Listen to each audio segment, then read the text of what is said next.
Sandhu Antelope, Gurpreet Singh, Avtar Singh, Gurmeet Singh, Sukhpreet Singh, Bakersfield, Tara Singh Marahar, Clovis, Sucha Singh, Shri Machhiwara Sahib, Fresno, GN tyre and lube ਵਾਲੇ, ਜਿਨ੍ਹਾਂ ਦੇ ਕੋਲੋਂ ਤੁਸੀਂ truck wash, oil change, air brake ਦਾ ਕੰਮ ਕਰਵਾ ਸਕਦੇ ਹੋ। ਨਵੇਂ ਪੁਰਾਣੇ ਟਾਇਰ ਵਾਜਿਬ ਕੀਮਤਾਂ 'ਤੇ ਖਰੀਦ ਸਕਦੇ ਹੋ। ਸੈਂਟਾਨੈਲਾ ਮਡੇਰਾ ਦੇ ਵਿੱਚ ਲੋਕੇਸ਼ਨ ਨੇ। ਕਾਲ ਨਿੰਮਾ ਸਹੋਤਾ 209 277 0113 ਦੇ ਨਾਲ ਹੀ West Coast truck driving school ਵਾਲੇ, ਜਿਹੜੇ ਕਿ ਤੁਹਾਨੂੰ ਟਰੱਕ ਦਾ ਲਾਇਸੈਂਸ ਵਧੀਆ ਸਿਖਲਾਈ ਦੇ ਕੇ ਲੈਣ 'ਚ ਸਹਾਇਤਾ ਕਰਦੇ ਨੇ। ਕਾਲ ਅਜੀਤ ਅਟਵਾਲ 559 374 4541। ਇਹਨਾਂ ਸਭਨਾਂ ਦਾ ਬਹੁਤ ਬਹੁਤ ਧੰਨਵਾਦ। ਜੇਕਰ ਤੁਸੀਂ ਜਾਂ ਕੋਈ ਹੋਰ ਕਾਰੋਬਾਰ ਇਸ ਪ੍ਰੋਗਰਾਮ ਨੂੰ ਸਪਾਂਸਰ ਕਰਨਾ ਚਾਹੁੰਦੇ ਹੋ, ਸੰਪਰਕ ਕਰ ਸਕਦੇ ਹੋ ਨੰਬਰ 408 722 7698 ਦੇ ਉੱਤੇ। ਮਿੰਟੂ ਜੀ, ਗੱਲਬਾਤ ਦਾ ਸਿਲਸਿਲਾ ਸ਼ੁਰੂ ਕਰਦੇ ਹਾਂ। ਮੋਦੀ ਸਰਕਾਰ ਵੱਲੋਂ ਜਿਹੜੀ ਆ ਇਸ ਵਿੱਤੀ ਵਰੀ ਜਿਹੜੀ ਆ 2019-2020 ਦੇ ਲਈ ਬਜਟ ਪੇਸ਼ ਕਰ ਦਿੱਤਾ ਗਿਆ। ਹਾਂ, ਵਿੱਤੀ ਵਰਾ ਫਾਈਨੈਂਸ਼ੀਅਲ ਈਅਰ 1919 ਦਾ ਜਿਹੜਾ ਇਹਨਾਂ ਦਾ ਬਜਟ ਹੈ, ਜਿਹਨੂੰ ਪੂਰਕ ਬਜਟ ਕਵਾਂਗੇ ਆਪਾਂ, ਉਹ ਇਹਨਾਂ ਵੱਲੋਂ ਪੇਸ਼ ਕਰ ਦਿੱਤਾ ਗਿਆ। ਸੋ ਇਹ ਜਿਹੜਾ ਬਜਟ ਪੇਸ਼ ਕੀਤਾ, ਇਹਦੇ ਵਿੱਚ ਦੇਖੋ ਬਹੁਤ ਸਾਰੀਆਂ ਚੀਜ਼ਾਂ ਨੇ, ਉਹਦਾ ਵਿਸ਼ਲੇਸ਼ਣ ਕੁਛ ਮਿੰਟਾਂ 'ਚ ਨਹੀਂ ਕੀਤਾ ਜਾ ਸਕਦਾ, ਉਹਦੇ ਲਈ ਤੇ ਕਾਫੀ ਟਾਈਮ ਚਾਹੀਦਾ। ਸੋ ਕਹਿਣ ਦਾ ਮਤਲਬ ਇਹ ਹੁਆ ਕਿ ਜੋ ਸਸਤਾ ਹੋਇਆ, ਜੋ ਮਹਿੰਗਾ ਹੋਇਆ, ਮੋਟੇ ਤੌਰ ਤੇ ਉਹ ਵੇਖ ਲਈਏ ਠੀਕ ਰਹੂਗਾ। ਜਿੱਦਾਂ ਮਹਿੰਗਾ ਹੋ ਗਿਆ ਸੋਨਾ, ਚਾਂਦੀ, ਪੈਟਰੋਲ, ਡੀਜ਼ਲ, ਇਹਦੇ ਤੇ ਰੁਪਈਆ ਸੈਸ ਇਹਨਾਂ ਨੇ ਵਧਾਤਾ। ਪੈਟਰੋਲ ਡੀਜ਼ਲ ਤੇ PVC ਪਾਈਪ ਹੋ ਗਈ, ਬਰਾਮਦਸ਼ੁਦਾ ਕਿਤਾਬਾਂ ਹੋ ਗਈਆਂ, ਆਟੋ ਪਾਰਟਸ ਹੋ ਗਿਆ, ਸਿੰਥੈਟਿਕ ਰਬੜ ਹੋ ਗਿਆ, ਮਾਰਬਲ ਟਾਈਲਾਂ ਹੋ ਗਈਆਂ, ਵਿਨਾਇਲ ਫਲੋਰਿੰਗ ਹੋ ਗਿਆ, ਬੈਂਕਿੰਗ ਸੇਵਾਵਾਂ, video recorder, CCTV camera, metal fitting, ਇਹ ਸਾਰੀਆਂ ਚੀਜ਼ਾਂ ਜਿਹੜੀਆਂ ਮਹਿੰਗੀਆਂ ਹੋਈਆਂ। ਸਸਤਾ ਕੀ ਕੁਛ ਹੋਇਆ? ਜਿੱਦਾਂ ਬੀਮਾ, ਬਿਜਲੀ, ਕਾਰਾਂ, ਇਲੈਕਟ੍ਰੋਨਿਕ ਵਾਹਨ ਜਿਹਨਾਂ ਨੂੰ ਆਪਾਂ ਕਹਿ ਦਿੰਦੇ ਹਾਂ, ਮਕਾਨ ਸਸਤੇ ਹੋ ਗਏ ਆ, ਜਿਵੇਂ ਘਰ ਲੈ ਜਾਂਦੇ ਆ ਵੱਡੇ ਸ਼ਹਿਰਾਂ ਦੇ ਵਿੱਚ, ਤਾਂ ਉਹਨਾਂ 'ਚ ਰਾਇਤਾਂ ਦਿੱਤੀਆਂ ਗਈਆਂ। ਰੱਖਿਆ ਉਪਕਰਨ, ਡਿਫੈਂਸ ਦੇ ਜਿਹੜੇ ਇਕਵਿਪਮੈਂਟ ਆ, ਉਹ ਸਸਤੇ ਹੋਇਆ। ਸੋ ਕੁੱਲ ਮਿਲਾ ਕੇ ਇਹ ਚੀਜ਼ਾਂ ਮਹਿੰਗੀਆਂ, ਚੀਜ਼ਾਂ ਸਸਤੀਆਂ ਹੋਈਆਂ ਨੇ। ਜੇ ਮੋਟੇ ਤੌਰ ਤੇ ਆਪਾਂ ਆਖੀਏ ਤਾਂ 400 ਕਰੋੜ ਰੁਪਈਏ ਦਾ ਉਚੇਰੀ ਸਿੱਖਿਆ 'ਚ ਇਮਦਾਦ ਦਾ ਇਜ਼ਾਫਾ ਕਿਹਾ ਵਾ। ਫਿਰ ਇਸ ਤੋਂ ਇਲਾਵਾ ਨਵੀਂ ਸਿੱਖਿਆ ਨੀਤੀ ਦਾ ਐਲਾਨ ਕੀਤਾ ਵਾ ਕਿ ਨਵੀਂ ਸਿੱਖਿਆ ਨੀਤੀ ਲੈ ਕੇ ਆ ਰਹੇ ਹਾਂ।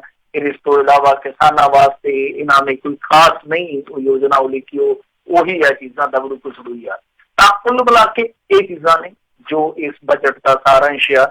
ਆਹ ਚੀਜ਼ਾਂ ਮਹਿੰਗੀਆਂ, ਚੀਜ਼ਾਂ ਸਸਤੀਆਂ ਹੋਈਆਂ। ਬਾਕੀ ਬਹੁਤ ਸਾਰੇ ਐਲਾਨ ਹੋਏ ਆ, ਜਿੱਦਾਂ ਇੱਕ ਟੈਕਸ ਸਲੈਬ ਦਾ ਇੱਕ ਇਮਕਾਨ ਸੀਗਾ ਸ਼ਾਇਦ ਵਧਾਇਆ ਜਾ ਸਕੇ, ਪਰ ਉਹ ਜਿਉਂ ਦੀ ਤਿਉਂ ਰੱਖੀ ਆ, ਕਿਉਂਕਿ ਮਿਡਲ ਕਲਾਸ ਮੈਨ ਹੈ ਜੋ, ਉਹ ਇਸ ਚੀਜ਼ ਤੇ ਫੋਕਸ ਸੀਗਾ ਕਿ ਸ਼ਾਇਦ ਐਤਕੀ ਰਹਿ ਦੇਣਗੇ, ਪਰ ਉਹ ਟੈਕਸ ਸਲੈਬ ਦੇ ਵਿੱਚ ਜਿਹੜੀ ਆਮਦਨ ਕਰ ਦੀ ਟੈਕਸ ਸਲੈਬ ਹੈ, ਉਹਦੇ ਵਿੱਚ ਕੋਈ ਰਾਹਤ, ਕੋਈ ਰਿਆਇਤ ਇਹਨਾਂ ਨੇ ਨਹੀਂ ਦਿੱਤੀ।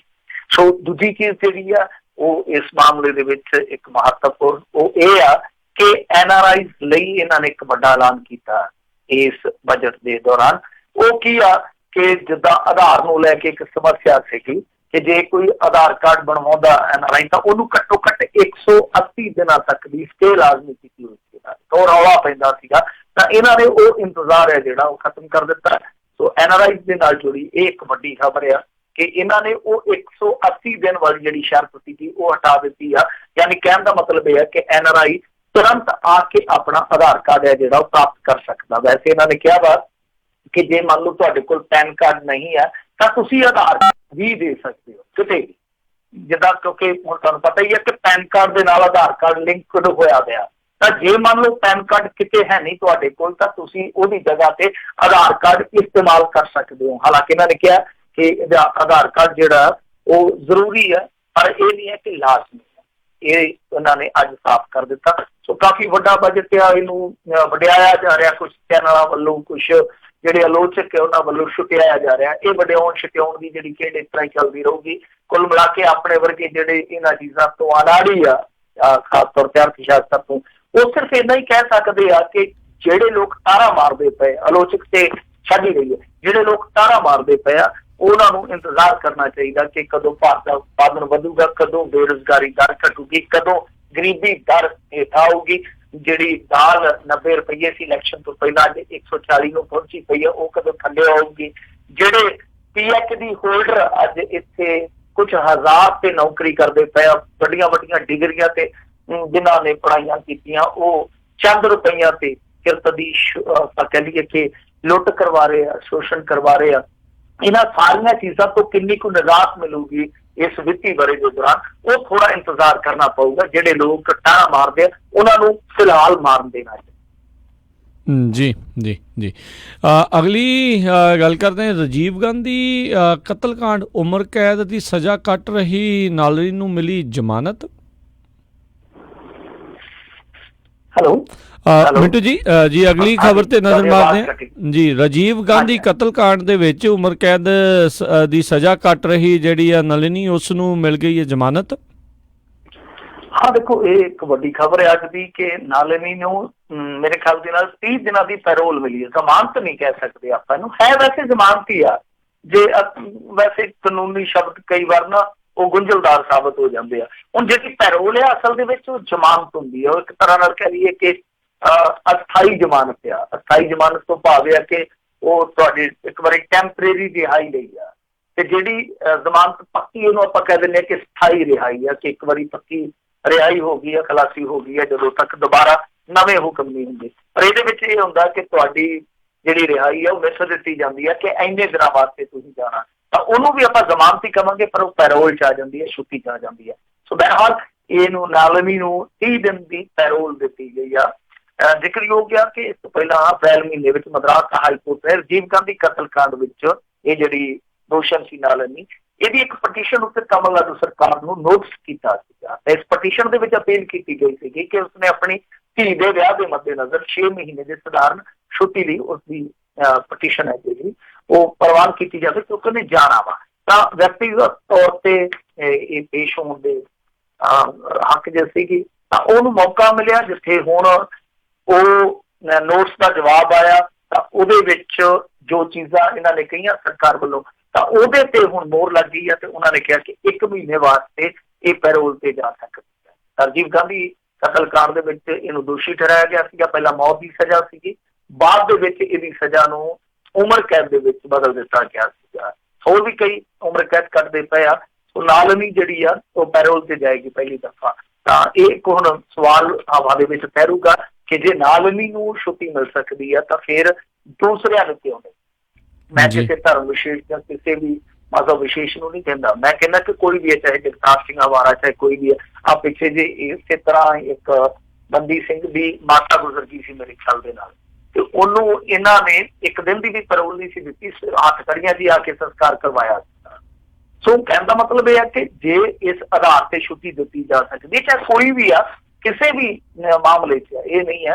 ਹੁਣ ਮੰਨ ਲਓ ਜੇ ਜਸਵੰਤ ਸਿੰਘ ਖਾਲੜਾ ਕਤਲकांड ਦੀ ਆਪਾਂ ਕੱਲ੍ਹ ਗੱਲ ਕੀਤੀ ਸੀ, ਤਾਂ ਫਿਰ ਉਹਨਾਂ ਲਈ ਵੀ ਇਸ ਤਰ੍ਹਾਂ ਦਾ ਹੀ ਪੈਰਾਮੀਟਰ ਰੱਖਣਾ ਪਊਗਾ। ਜਾਂ ਜਗਤਾਰ ਸਿੰਘ ਹਵਾਰਾ ਜਾਂ ਕੋਈ ਵੀ ਆ, ਜੇ ਉਹਦੇ ਘਰ ਦੇ ਵਿੱਚ ਖੁਸ਼ੀ ਗਮੀ ਆ, ਤਾਂ ਫਿਰ ਉਹ ਪੈਰਾਮੀਟਰ ਉਸੇ ਤਰ੍ਹਾਂ ਦਾ ਰੱਖਣਾ ਚਾਹੀਦਾ। ਕਿਉਂਕਿ ਹੁਣ ਇਸ ਮਾਮਲੇ ਦੇ ਜਾਂ ਇਹਨਾਂ ਮਾਮਲਿਆਂ ਦੇ ਸਰਕਮਸਟੈਂਸ ਦੇਖ ਲਓ, ਜਾਂ ਇਹਨਾਂ ਦੇ ਜਿਹੜੇ ਸਿੱਟੇ ਨਿਕਲੇ ਆ ਦੇਖ ਲਓ, ਉਹ ਸਾਰੀਆਂ ਚੀਜ਼ਾਂ ਇੱਕੋ ਹੀ ਨੇ, ਸਿਮਿਲਰ ਨੇ।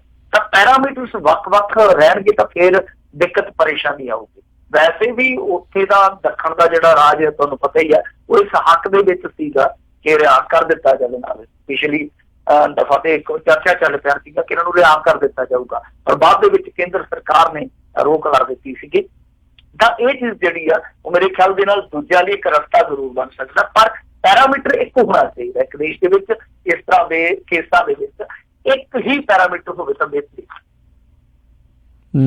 ਜੀ ਜੀ ਅਗਲੀ ਮਿੰਟੂ ਜੀ ਗੱਲ ਕਰਦੇ, ਕਹਿੰਦੇ ਕੈਪਟਨ ਦੇ 3 ਮੰਤਰੀਆਂ ਨੇ ਦਿੱਲੀ ਵਿੱਚ ਸਿੱਧੂ ਖਿਲਾਫ ਮੋਰਚਾ ਖੋਲ ਲਿਆ।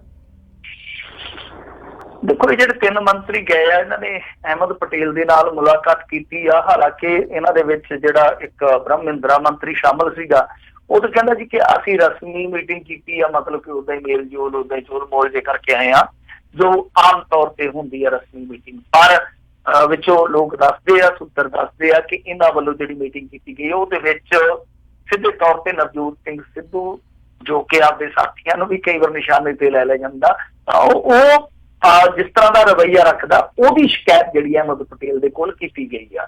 ਤੇ ਉਹ ਤੁਹਾਨੂੰ ਪਤਾ ਹੀ ਹੈ, ਜਿਹੜਾ ਇਹਨਾਂ ਦਾ ਖੱਖੜ ਖਈਆ ਪਿਆ ਵਾ, ਉਹਨੇ ਹੁਣ ਤੱਕ ਮੰਤਰਾਲਾ ਨਹੀਂ ਸੰਭਾਲਿਆ। ਤਾਂ ਖੈਰ ਇਹ ਜਿਹੜੇ 3 ਮੰਤਰੀ ਗਏ ਸੀਗੇ, ਬ੍ਰਹਮਿੰਦਰਾ, ਚਰਨਜੀਤ ਸਿੰਘ ਚੰਨੀ, ਇਸ ਤੋਂ ਇਲਾਵਾ ਭਾਰਤ ਭੂਸ਼ਣ ਆਸ਼ੂ, ਤਾਂ ਇਹਨਾਂ ਦੇ ਨਾਲ ਰਾਜਨੀਤਿਕ ਸਕੱਤਰ ਹੈ ਜਿਹੜੇ ਮੁੱਖ ਮੰਤਰੀ ਦੇ ਸੰਦੀਪ ਸਿੰਘ ਸੰਧੂ, ਪਟਿਆਲਾ, ਜਲੰਧਰ, ਅੰਮ੍ਰਿਤਸਰ ਤੇ ਲੁਧਿਆਣਾ ਦੇ ਮੇਅਰ ਜਿਹੜੇ ਆ ਉਹ ਵੀ ਨਾਲ ਸੀਗੇ ਜਿਹੜੀ ਇਹ ਮੀਟਿੰਗ ਹੋਈ ਆ। ਤਾਂ ਦੱਸਦੇ ਆ ਇਹ ਅਸਲ ਦੇ ਵਿੱਚ ਨਵਜੋਤ ਸਿੰਘ ਸਿੱਧੂ ਦੇ ਖਿਲਾਫ ਹੀ ਭੁਗਤਣ ਵਾਸਤੇ ਇਹ ਸਾਰੀ ਟੋਲੀ ਗਈ ਸੀ। ਬਾਕੀ ਅੰਦਰ ਖਾਤੇ ਕੀ ਗੱਲਾਂ ਹੋਈਆਂ, ਕੀ ਬਾਤਾਂ ਹੋਈਆਂ, ਉਹ ਕੋਈ ਕੁਝ ਨਹੀਂ ਕਹਿ ਸਕਦਾ। ਇਹ ਸਿਰਫ ਮੀਡੀਆ ਹਵਾਲਿਆਂ ਦੇ ਨਾਲ ਖਬਰਾਂ। ਉਧਰ ਨਵਜੋਤ ਸਿੰਘ ਸਿੱਧੂ ਦਾ ਜਦੋਂ ਪਤਾ ਲਾਉਣਾ ਚਾਹਿਆ ਕੁਝ ਲੋਕਾਂ ਨੇ, ਤਾਂ ਪਤਾ ਲੱਗਿਆ ਕਿ ਨਵਜੋਤ ਸਿੰਘ ਸਿੱਧੂ ਹੈ ਜਿਹੜੇ, ਉਹ ਅੱਜ ਕੱਲ੍ਹ ਇਕਾਂਤਵਾਸ ਦੇ ਵਿੱਚ ਆ, ਉਹ ਧਰਮ ਦੀ ਸ਼ਰਨ ਦੇ ਵਿੱਚ ਆ। ਉਹਦੀ ਪਤਨੀ ਨੇ ਆਖਿਆ ਕਿ ਅਕਸਰ ਜਦੋਂ ਸਿੱਧੂ ਸਾਹਿਬ ਦੁਬਿਧਾ ਦੇ ਵਿੱਚ ਹੁੰਦੇ, ਉਹ ਧਰਮ ਦੀ ਸ਼ਰਨ 'ਚ ਚਲੇ ਜਾਂਦੇ ਆ। ਘਰੇ ਮੰਦਿਰ ਸਾਡੇ ਬਹੁਤ ਵੱਡਾ, ਤੇ ਉਹ ਕਈ ਦਿਨ ਸ਼ਿਵ ਦੀ ਅਰਚਨਾ ਪੂਜਾ ਕਰਦੇ ਰਹਿੰਦੇ। ਇਸ ਤੋਂ ਇਲਾਵਾ ਫਿਰ ਪਹਾੜਾਂ ਨੂੰ ਵੀ ਨਿਕਲ ਜਾਂਦੇ ਆ। ਹੁਣ ਕਿੱਥੇ ਨੇ ਇਹ ਤੇ ਪੱਕਾ ਨਹੀਂ ਹੈ ਧਰਮ ਦੀ ਸ਼ਰਨ ਦੇ ਵਿੱਚ, ਇਹ ਬੀਬੀ ਸਿੱਧੂ ਨੇ ਕਹਿਤਾ। ਪਰ ਦੂਸਰੇ ਪਾਸੇ ਉਧਰ ਵਿਜੀਲੈਂਸ ਜਿਹੜੀ ਆ, ਉਹ ਲਗਾਤਾਰ ਅੰਮ੍ਰਿਤਸਰ ਇੰਪਰੂਵਮੈਂਟ ਟਰਸਟ ਦੇ ਵਿੱਚ ਜੋ ਪ੍ਰੋਜੈਕਟਾਂ 'ਚ ਮਾੜੀਆਂ ਮੋਟੀਆਂ ਜਾਂ ਮੋਟੀਆਂ ਗੜਬੜੀਆਂ ਹੋਈਆਂ, ਉਹਨਾਂ ਵਾਸਤੇ ਫਾਈਲਾਂ ਦੀ ਧੂੜ ਜਿਹੜੀ ਆ ਉਹ ਹਟਾ ਰਹੀ ਆ। ਤਾਂ ਸਿੱਧੇ ਤੌਰ ਤੇ ਨਵਜੋਤ ਸਿੰਘ ਸਿੱਧੂ ਨੂੰ ਚਫੇਰਿਓਂ ਘੇਰਨ ਦਾ ਯਤਨ ਕੀਤਾ ਜਾ ਰਿਹਾ। ਹਾਲਾਂਕਿ ਨਵਜੋਤ ਸਿੰਘ ਸਿੱਧੂ ਦੀ ਪੱਗ ਵਾਲੀ ਜਿਹੜੀ ਫੋਟੋ ਪਾਈ ਸੀ ਚਾਵਲੇ ਨੇ ਉਧਰ ਛੇੜਛਾੜ ਕਰਕੇ, ਉਹਦਾ ਕਾਫੀ ਤਿੱਖਾ ਪ੍ਰਤੀਕਰਮ ਦਿੱਤਾ ਸੀਗਾ ਕੈਪਟਨ ਅਮਰਿੰਦਰ ਸਿੰਘ ਨੇ। ਸੋਚਿਆ ਜਾ ਰਿਹਾ ਸੀਗਾ ਕਿ ਸ਼ਾਇਦ ਇਹ ਠੰਡੀ ਜੰਗ ਦੀ ਕਿਤੇ ਨਾ ਕਿਤੇ ਖਾਤਮੇ ਵਾਲੀ ਕਹਾਣੀ ਆ, ਪਰ ਉਸ ਤੋਂ ਬਾਅਦ ਜਿਸ ਤਰੀਕੇ ਨਾਲ ਇਹ ਗੱਲਾਂ ਨਿਕਲੀਆਂ, ਲੱਗਦਾ ਕਿ ਕਹਾਣੀ ਹਾਲੇ ਤੱਕ ਦੂਰ ਜਾਊਗੀ। ਜੀ ਜੀ। ਅਗਲੀ ਮਿੰਟੂ ਜੀ ਗੱਲ ਕਰਦੇ, ਕਹਿੰਦੇ ਬੁਰੇ ਫਸੇ ਹਨੀ ਸਿੰਘ, DGP ਨੇ ਦਿੱਤੇ ਕੇਸ ਦਰਜ ਕਰਨ ਦੇ ਨਿਰਦੇਸ਼। ਦੇਖੋ ਹਨੀ ਸਿੰਘ ਦਾ ਗਾਣਾ ਤੇ ਕਾਫੀ ਪੁਰਾਣਾ ਆਇਆ, ਪਰ ਰੌਲਾ ਹੁਣ ਪਿਆ। ਮੈਂ ਤਾਂ ਬੜਾ ਹੈਰਾਨ ਹੈ, ਇਹਦੇ ਗਾਣਿਆਂ ਤੇ ਤਾਂ ਪਹਿਲਾਂ ਹੀ ਰੌਲਾ ਪੈ ਜਾਂਦਾ, ਰਿਲੀਜ਼ ਹੋਣ ਤੋਂ ਪਹਿਲਾਂ ਹੀ ਰੌਲਾ ਪੈ ਜਾਂਦਾ। ਇਹ ਰੌਲਾ ਵਾਹਵਾ ਦੇਰ ਬਾਅਦ ਪਿਆ। ਅਸੀਂ ਸੁਣਿਆ ਸੁਣਾ ਲੋਕਾਂ ਨੇ, ਸ਼ਾਇਦ ਆਪਦਾ ਹਨੀ ਸਿੰਘ ਦਾ ਅੰਦਾਜ਼ ਹੈ ਇੱਕ, ਤੇ ਹਨੀ ਸਿੰਘ ਇੱਕ ਨਾਮ ਸੀਗਾ, ਪਰ ਬਾਅਦ ਦੇ ਵਿੱਚ ਜਿਸ ਤਰੀਕੇ ਨਾਲ ਇਹ ਨਾਮ ਗੁੰਮਨਾਮ ਹੋਇਆ, ਉਹਦੇ ਵੀ ਕਈ ਕਿੱਸੇ ਆ, ਕਈ ਕਹਾਣੀਆਂ ਉਹਦੇ ਪਿੱਛੇ ਵੀ। ਖੈਰ ਬਾਅਦ ਦੇ ਵਿੱਚ ਹੁਣ ਜਦੋਂ ਇਹਨੇ ਐਂਟਰੀ ਫੇਰ ਮਾਰੀ ਹੈ, ਦੁਬਾਰਾ ਮਾਰੀ ਆ, ਇਹ ਵਿਵਾਦ ਲੈ ਕੇ ਹੀ ਇਹ ਮਸ਼ਹੂਰ ਹੋਇਆ ਸੀਗਾ, ਤੇ ਵਿਵਾਦ ਫੇਰ ਛੇੜ ਕੇ ਇਹਨੇ ਐਂਟਰੀ ਮਾਰੀ ਆ। ਇਹ ਗਾਣਾ ਜਿਹੜਾ ਸੀ, ਇਹਦੇ ਵਿੱਚ ਜੋ ਔਰਤਾਂ ਪ੍ਰਤੀ ਸ਼ਬਦਾਵਲੀ ਵਰਤੀ ਗਈ ਸੀ, ਉਹਦੇ ਤੇ ਕਾਫੀ ਕਿੰਤੂ ਪਰੰਤੂ ਹੋਇਆ। ਤਾਂ ਮਹਿਲਾ ਕਮਿਸ਼ਨ ਨੇ ਇੱਕ ਨੋਟਿਸ ਘੱਲਿਆ ਸੀਗਾ DGP ਨੂੰ, ਜਾਂਚ ਪੜਤਾਲ ਦੇ ਹੁਕਮ ਦਿੱਤੇ ਸੀਗੇ। ਉਹਨੇ ਜਾਂਚ ਪੜਤਾਲ ਕਰਕੇ ਫਿਰ ਕਹਿ ਦਿੱਤਾ ਕਿ ਇਹਦੇ ਤੇ ਕੇਸ ਜਿਹੜਾ ਉਹ ਬਣਦਾ ਵਾ।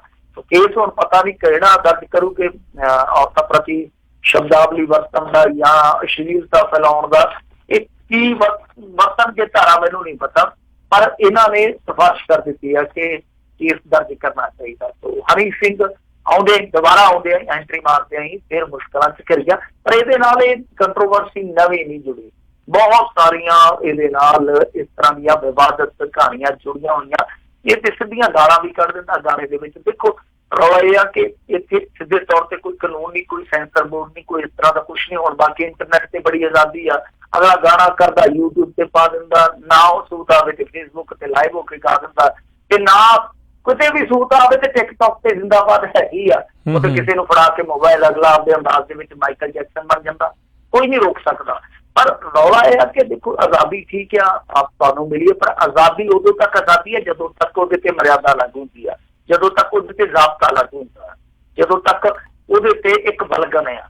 ਜਦੋਂ ਤੁਸੀਂ ਇਹਨਾਂ ਚੀਜ਼ਾਂ ਨੂੰ ਉਲੰਘਦੇ ਹੋ ਤਾਂ ਫਿਰ ਕਿਤੇ ਨਾ ਕਿਤੇ ਤੁਹਾਡੀ ਆਜ਼ਾਦੀ ਜਿਹੜੀ ਉਹ ਖਤਰੇ 'ਚ ਪੈ ਜਾਂਦੀ ਹੈ। ਤਾਂ ਇਹ ਠੀਕ ਹੈ, ਲਿਖਣ ਦੀ, ਬੋਲਣ ਦੀ, ਵਿਚਾਰਾਂ ਦੇ ਪ੍ਰਗਟਾਵੇ ਦੀ ਆਜ਼ਾਦੀ ਹੈ, ਅਸੀਂ ਉਸ ਆਜ਼ਾਦੀ ਦਾ ਖੂਬ ਇਸਤੇਮਾਲ ਵੀ ਕਰਦੇ ਹਾਂ। ਤਾਂ ਇਹ ਚੀਜ਼ ਜਿਹੜੀ ਆ ਉਹ ਕਲਾਕਾਰਾਂ ਨੂੰ ਆਪ ਹੀ ਸਿੱਖ ਲੈਣੀ ਚਾਹੀਦੀ, ਕਿਉਂਕਿ ਉਹ ਵੀ ਸਮਾਜਿਕ ਪ੍ਰਾਣੀ ਆ। ਜੇ ਥੋੜਾ ਬਹੁਤ ਠੀਕ ਆ, ਕਮਰਸ਼ੀਅਲੀ ਦੇਖਣਾ ਹੁੰਦਾ, ਸਭ ਦੇਖਣਾ ਹੁੰਦਾ, ਪਰ ਬਹੁਤਾ ਜ਼ਿਆਦਾ ਜਿੱਦਾਂ ਪੰਜਾਬੀ 'ਚ ਕਹਿੰਦੇ ਨਾ, ਲੱਠ ਨਹੀਂ ਟੱਪਣੀ ਚਾਹੀਦੀ।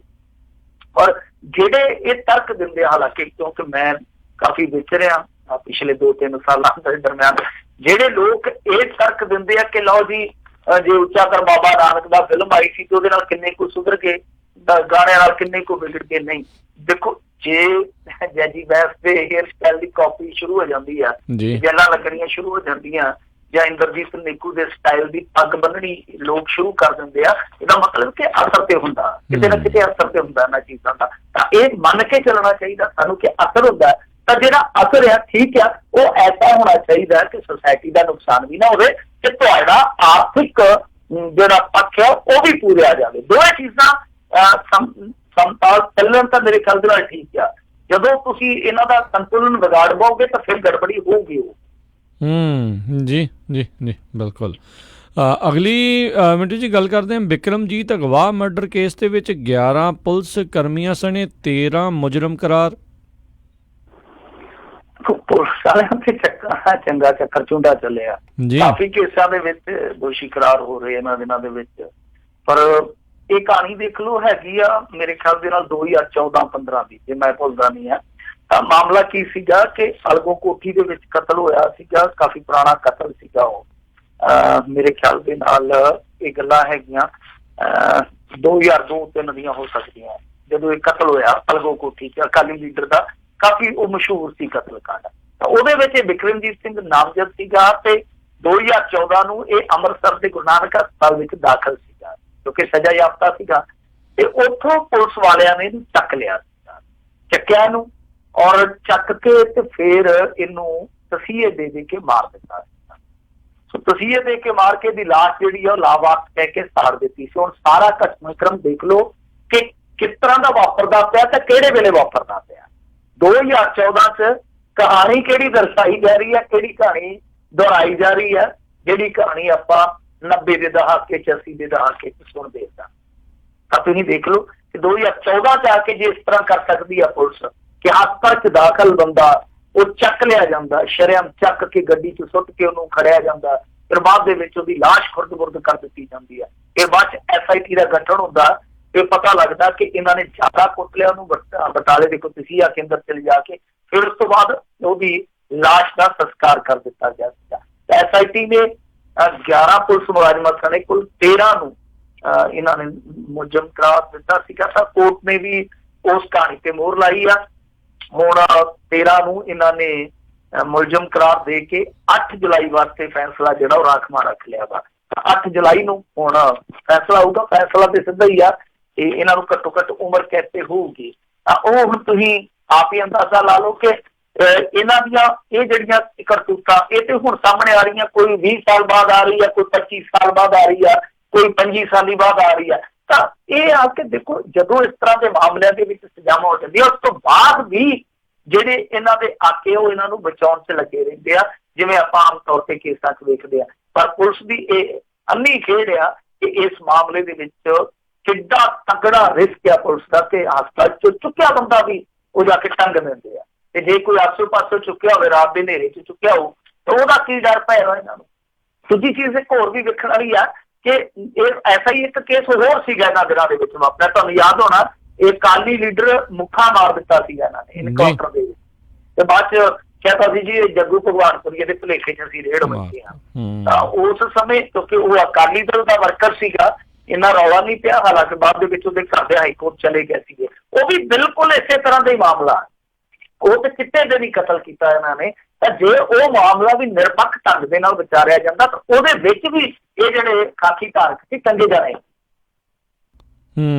ਜੀ ਜੀ ਜੀ ਅਗਲੀ ਮਿੰਟੂ ਜੀ ਜਿਹੜੀ ਇਹ ਖਬਰ ਉਸ ਦੇ ਉੱਤੇ ਗੱਲ ਕਰਦੇ ਹਾਂ, ਅਤੇ ਨਾਲ ਹੀ ਜਿਹੜੇ ਸਰੋਤਿਆਂ ਨੂੰ ਦੱਸ ਜੀ ਵੀ ਕੁਛ ਕੁ ਖਬਰਾਂ ਤੋਂ ਬਾਅਦ ਦੇ ਵਿੱਚ ਅੱਜ ਤੁਹਾਡੀਆਂ ਆਪਾਂ ਕਾਲਸ ਵੀ ਮਿੰਟੂ ਜੀ ਲੈਣਗੇ, ਤਾਂ ਤੁਸੀਂ ਕਾਲ ਕਰ ਸਕੋਗੇ ਉਦੋਂ ਬ੍ਰੇਕ ਤੋਂ ਬਾਅਦ ਦੇ ਵਿੱਚ। ਸਟੂਡੀਓ ਦੇ ਵਿੱਚ ਕਾਲ ਕਰਨ ਦੇ ਲਈ ਨੰਬਰ 408-272 524082725200। ਤੇ ਅਗਲੀ ਖਬਰ ਤੇ ਨਜ਼ਰ ਮਾਰੀਏ। ਕਹਿੰਦੇ ਪਾਕਿਸਤਾਨੋਂ ਆਏ 2700 ਕਰੋੜ ਦੇ ਚਿੱਟੇ ਦਾ ਕਹਿੰਦੇ ਭੇਤ ਖੁੱਲਿਆ ਆ। ਚੀਤਾ ਨੇ ਮੰਗਵਾਇਆ ਸੀ ਇੰਨਾ ਨਸ਼ਾ। ਚੀਤਾ ਨੂੰ ਤਾਂ ਫਿਰ ਡੱਕਣਾ ਚਾਹੀਦਾ ਪਿੰਜਰੇ ਦੇ ਵਿੱਚ। ਸਹੀ ਗੱਲ, ਸ਼ੇਰ ਸਰਕਸਾਂ 'ਚ ਬਹੁਤ ਹੋ ਗਏ, ਚੀਤਿਆਂ ਦੀ ਥੋੜੀ ਜਿਹੀ ਕਮੀ ਹੈ। ਇਹੋ ਜਿਹੇ ਚੀਤੇ ਤੇ ਚਾਹੀਦੇ ਆ ਪਿੰਜਰਿਆਂ ਦੇ ਵਿੱਚ ਪਾਉਣੇ। ਖੈਰ ਇਹ ਜਿਹੜੀ ਤੁਹਾਨੂੰ ਪਤਾ ਹੀ ਹੈ ਕਿ ਡਰੱਗ ਕੰਸਾਈਨਮੈਂਟ ਫੜੀ ਗਈ ਸੀਗੀ, ਬਹੁਤ ਵੱਡੀ ਸੀਗੀ। 532 ਕਿਲੋਗ੍ਰਾਮ ਹੈਰੋਇਨ ਫੜੀ ਸੀਗੀ ਇਹਦੇ ਵਿੱਚ।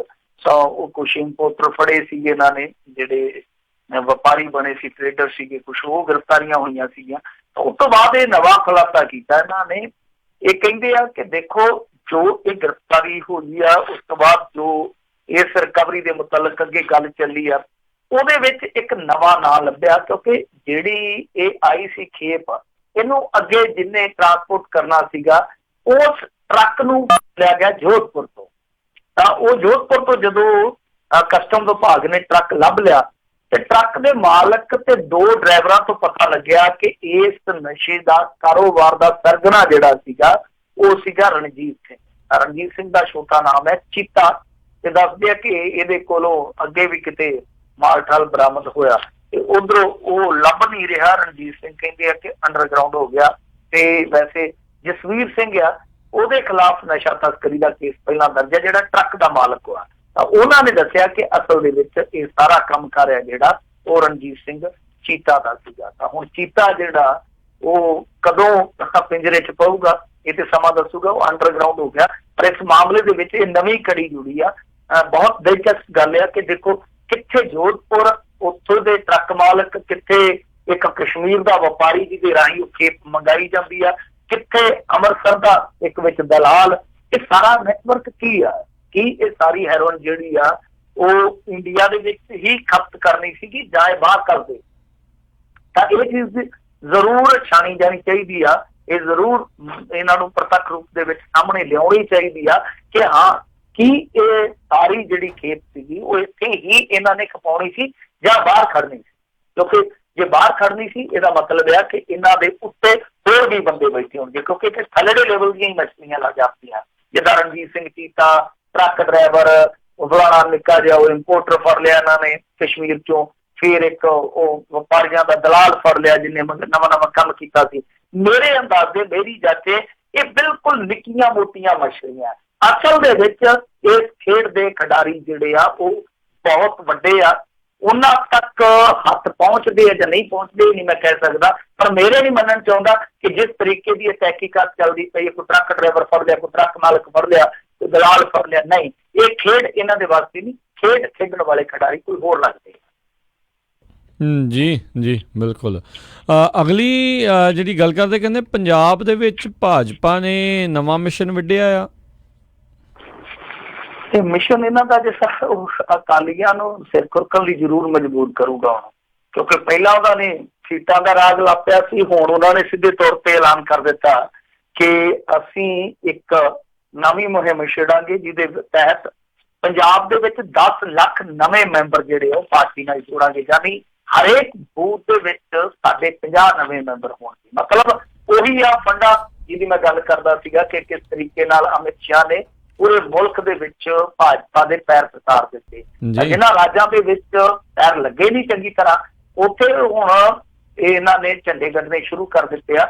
ਯਾਨੀ ਬੂਥ ਲੈਵਲ ਤੋਂ ਹੀ ਪਾਰਟੀ ਦੀ ਮਜ਼ਬੂਤੀ ਸ਼ੁਰੂ ਕੀਤੀ ਜਾਵੇ, ਜੋ ਇਹਨਾਂ ਦਾ ਫੰਡਾ ਬਿਲਕੁਲ ਕਲੀਅਰ ਆ। ਤਾਂ ਇਹਨਾਂ ਨੇ ਹੁਣ ਇੱਥੇ ਪੰਜਾਬ ਦੇ ਵਿੱਚ ਵੀ ਏਦਾਂ ਕਰਨਾ ਸ਼ੁਰੂ ਕਰ ਦਿੱਤਾ, ਐਲਾਨ ਕਰ ਦਿੱਤਾ ਇਹਨਾਂ ਨੇ। ਔਰ ਇਹਨਾਂ ਨੇ ਨਾਲ ਹੀ ਕਹਿ ਦਿੱਤਾ ਆ ਕਿ ਦੇਖੋ ਜੀ, ਪਠਾਨਕੋਟ ਜ਼ਿਲ੍ਹੇ ਦੇ ਸੁਜਾਨਪੁਰ ਤੋਂ ਇਸ ਮੁਹਿੰਮ ਦੀ ਸ਼ੁਰੂਆਤ ਅਸੀਂ ਕਰਨ ਜਾ ਰਹੇ ਹਾਂ। ਤਾਂ ਮੇਰੇ ਖਿਆਲ ਦੇ ਨਾਲ ਭਾਰਤੀ ਜਨਤਾ ਪਾਰਟੀ ਬਿਲਕੁਲ ਉਸ ਫੰਡੇ ਤੇ ਆ ਗਈ ਹੈ ਜਿਹੜਾ ਇਹਨਾਂ ਨੇ ਅਟਲ ਬਿਹਾਰੀ ਵਾਜਪਾਈ ਤੇ ਪ੍ਰਕਾਸ਼ ਸਿੰਘ ਬਾਦਲ ਦੀ ਇਹ ਦੋ ਸਰਕਾਰਾਂ ਜਿਹੜੀਆਂ ਬਣੀਆਂ ਸੀ ਦੇਖਿਆ। ਤਾਂ ਉਸ ਤੋਂ ਬਾਅਦ ਜਿਹੜਾ ਇਹਨਾਂ ਨੇ ਅਪਣਾਇਆ ਸੀ, ਜਿੱਥੇ ਅੱਗੇ ਜਾ ਕੇ ਇਹਨਾਂ ਨੇ ਪੰਜਾਬ ਦੇ ਵਿੱਚ ਆਪਣਾ ਆਧਾਰ ਬਣਾਉਣਾ ਸ਼ੁਰੂ ਕੀਤਾ ਸੀਗਾ। ਤਾਂ ਉਸ ਸਮੇਂ ਭਾਜਪਾ ਇੱਥੋਂ ਤੱਕ ਪਹੁੰਚ ਗਈ ਸੀ ਕਿ ਲੰਬੀ ਹਲਕੇ ਦੇ ਪਿੰਡਾਂ ਦੇ ਵਿੱਚ ਵੀ ਇਹਨਾਂ ਦੀਆਂ ਇਕਾਈਆਂ ਬਣ ਗਈਆਂ। ਜਦੋਂ ਅਕਾਲੀਆਂ ਨੂੰ ਦੱਸਿਆ ਕਿ ਪਾਣੀ ਤੇ ਨੱਕ ਦੇ ਉੱਤੋਂ ਦੀ ਗਿਆ, ਫਿਰ ਇਹਨਾਂ ਨੇ ਜਥੇਦਾਰਾਂ ਨੂੰ ਕਹਿ ਕੇ ਉਹ ਜਿਹੜੇ ਪਿੰਡਾਂ ਦੇ ਸੀਗੇ ਪੱਥਰ ਲੱਗੇ ਸੀ, ਕਿਉਂਕਿ ਜੱਟ ਸੀਗੇ ਜ਼ਿਆਦਾਤਰ, ਤਾਂ ਉਹਨਾਂ ਨੂੰ ਇਹਨਾਂ ਨੇ ਨਾਲ ਲਾਇਆ। ਜਿਹੜੇ ਕੁਝ ਹੋਰ ਸੀਗੇ ਉਹਨਾਂ ਨੂੰ ਦਬਾ ਦਬੂ ਲਿਆ। ਤਾਂ ਕੁੱਲ ਮਿਲਾ ਕੇ ਇਹਨਾਂ ਦੀਆਂ ਇਕਾਈਆਂ ਜਿਹੜੀਆਂ ਸੀ ਉਹ ਤੋੜ ਕਰ ਦਿੱਤੀਆਂ ਇਹਨਾਂ ਨੇ ਹੇਠਲੇ ਪੱਧਰ ਤੇ। ਤਾਂ ਉਸ ਚੀਜ਼ ਨੂੰ ਇਹਨਾਂ ਨੇ ਭਾਂਪ ਲਿਆ ਕਿ ਜੇ ਅਸੀਂ 2022 ਦੇ ਵਿੱਚ ਕੋਈ ਮਜ਼ਬੂਤੀ ਨਾਲ ਕੋਈ ਕ੍ਰਿਸ਼ਮਾਈ ਪ੍ਰਦਰਸ਼ਨ ਕਰਨਾ ਵਾ ਤਾਂ ਫਿਰ ਸਾਨੂੰ ਮਜ਼ਬੂਤ ਹੋਣਾ ਪਊਗਾ। ਹਾਂ, ਇਹ ਰਿਸ਼ਤਾ ਪਾਸੇ ਛੱਡ ਦਈਏ, ਨਿਭੂਗਾ ਤਾਂ ਠੀਕ ਆ, ਵੱਖ ਹੋਊਗਾ ਤਾਂ ਠੀਕ ਆ, ਪਰ ਅਸੀਂ ਆਪਣੀ ਮਜ਼ਬੂਤੀ ਵਾਸਤੇ ਹੁਣ ਤੋਂ ਕੰਮ ਸ਼ੁਰੂ ਕਰ ਦਈਏ। ਤਾਂ ਮੇਰੇ ਖਿਆਲ ਦੇ ਨਾਲ ਭਾਰਤੀ ਜਨਤਾ ਪਾਰਟੀ ਨੇ ਜਿਹੜਾ ਇਹ ਡਾ ਖੇਡਿਆ ਅਕਾਲੀ ਦਲ ਵਾਸਤੇ ਅੰਦਰ ਖਾਤੇ ਜ਼ਰੂਰ ਚਿੰਤਾ ਦਾ ਸਬਬ ਹੋਊਗਾ। ਜੀ ਜੀ ਜੀ। ਤੇ ਮਿੰਟੂ ਜੀ, ਇੱਥੇ ਆਪਾਂ ਇੱਕ ਬ੍ਰੇਕ ਲੈਂਦੇ ਹਾਂ। ਬ੍ਰੇਕ ਤੋਂ ਬਾਅਦ ਮੁੜ ਕੇ ਸਰੋਤਿਓ ਅਸੀਂ ਫਿਰ ਵਾਪਸ ਹਾਜ਼ਰ ਹੁੰਦੇ ਹਾਂ। ਜੇ ਤੁਹਾਡਾ ਕੋਈ ਸਵਾਲ ਹੈਗਾ ਮਿੰਟੂ ਜੀ ਨੂੰ ਤਾਂ ਕਾਲ ਕਰ ਸਕਦੇ ਹੋ, ਨੰਬਰ 408 272 5200 4082725200 ਦੇ ਉੱਤੇ। ਤੇ ਮਿਲਦੇ ਹਾਂ ਇੱਕ ਬ੍ਰੇਕ ਤੋਂ ਬਾਅਦ 'ਚ।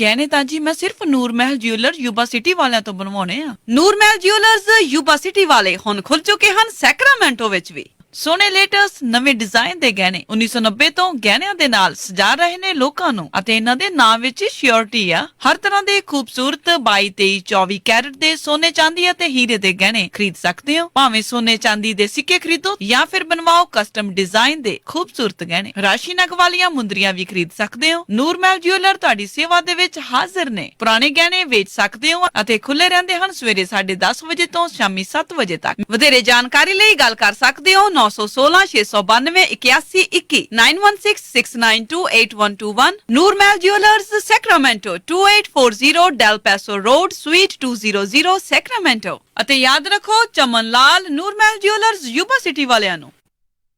ਹਾਂਜੀ ਕੀ ਗੱਲ ਇਮਾਨਦਾਰ ਤਸੱਲੀ ਬਖਸ਼ ਟਰੱਕ ਸਿਖਾਉਣ ਵਾਲਾ ਨਹੀਂ ਮਿਲ ਰਿਹਾ? ਫਿਕਰ ਨਾਟ, ਮੇਰਾ ਵੀ ਇਹੀ ਹਾਲ ਸੀ, ਪਰ ਹੁਣ ਮੈਂ north West truck driving school ਵੱਲੋਂ ਦਵਾਇਆ ਹੋਇਆ ਕਮਰਸ਼ੀਅਲ ਡਰਾਈਵਿੰਗ ਲਾਇਸੈਂਸ ਲੈ ਕੇ ਪੂਰਾ ਅਮਰੀਕਾ ਹੀ ਗਾ ਲਿਆ। ਤੁਸੀਂ ਵੀ ਟਰੱਕ ਸਿੱਖਣ ਦੇ ਲਈ ਅੱਜ ਹੀ ਕਾਲ ਕਰੋ North West truck driving school ਵਾਲਿਆਂ ਨੂੰ 530 777 6737। ਇਹ ਤੁਹਾਨੂੰ ਬਹੁਤ ਹੀ ਵਧੀਆ ਤਰੀਕੇ ਦੇ ਨਾਲ ਆਟੋਮੈਟਿਕ ਟਰੱਕ ਅਤੇ 6 ਤੋਂ 10 ਸਪੀਡ ਵਾਲਾ ਟਰੱਕ ਚਲਾਉਣਾ ਸਿਖਾਉਂਦੇ ਨੇ, ਉਹ ਵੀ ਸਿਰਫ $1250 ਦੇ ਵਿੱਚ, ਤੇ ਨਾਲ ਹੀ ਜੌਬ ਪਲੇਸਮੈਂਟ ਦੀ ਪੂਰੀ ਗਾਰੰਟੀ ਵੀ ਦਿੰਦੇ ਹਨ। ਆਊਟ ਆਫ ਸਟੇਟ ਵਾਲੇ ਵਿਦਿਆਰਥੀਆਂ ਦੇ ਲਈ $1450, ਜਿਸ ਵਿੱਚ ਇਹ ਤੁਹਾਨੂੰ ਪਿਕਅਪ ਵੀ ਕਰਦੇ ਹਨ ਅਤੇ ਰਹਿਣ ਅਤੇ ਖਾਣ ਦਾ ਪ੍ਰਬੰਧ ਵੀ ਹੋਵੇਗਾ, ਤੇ ਟਰੱਕ ਚਲਾਉਣ ਵੇਲੇ ਰਿਪੇਅਰ ਅਤੇ ਮੇਨਟੇਨੈਂਸ ਦੇ ਵਿੱਚ ਵੀ ਤੁਹਾਡੀ ਹੈਲਪ ਕਰਦੇ ਹਨ। 24/7 ਟੋਇੰਗ ਸਰਵਿਸ ਅਵੇਲੇਬਲ। ਨੰਬਰ 5303002356। ਇਸ ਮੌਕੇ ਦੇ ਉੱਤੇ ਟਰੱਕ ਡਰਾਈਵਰ ਵੀ ਹਾਇਰ ਕਰ ਰਹੇ ਹਨ, ਸੋ ਟਰੱਕ ਸਿੱਖਣ ਦੇ ਲਈ, ਜੌਬ ਦੇ ਲਈ ਅੱਜ ਹੀ ਕਾਲ ਕਰੋ North West truck driving school 530 751 51 15 530751 5115 North West truck driving school.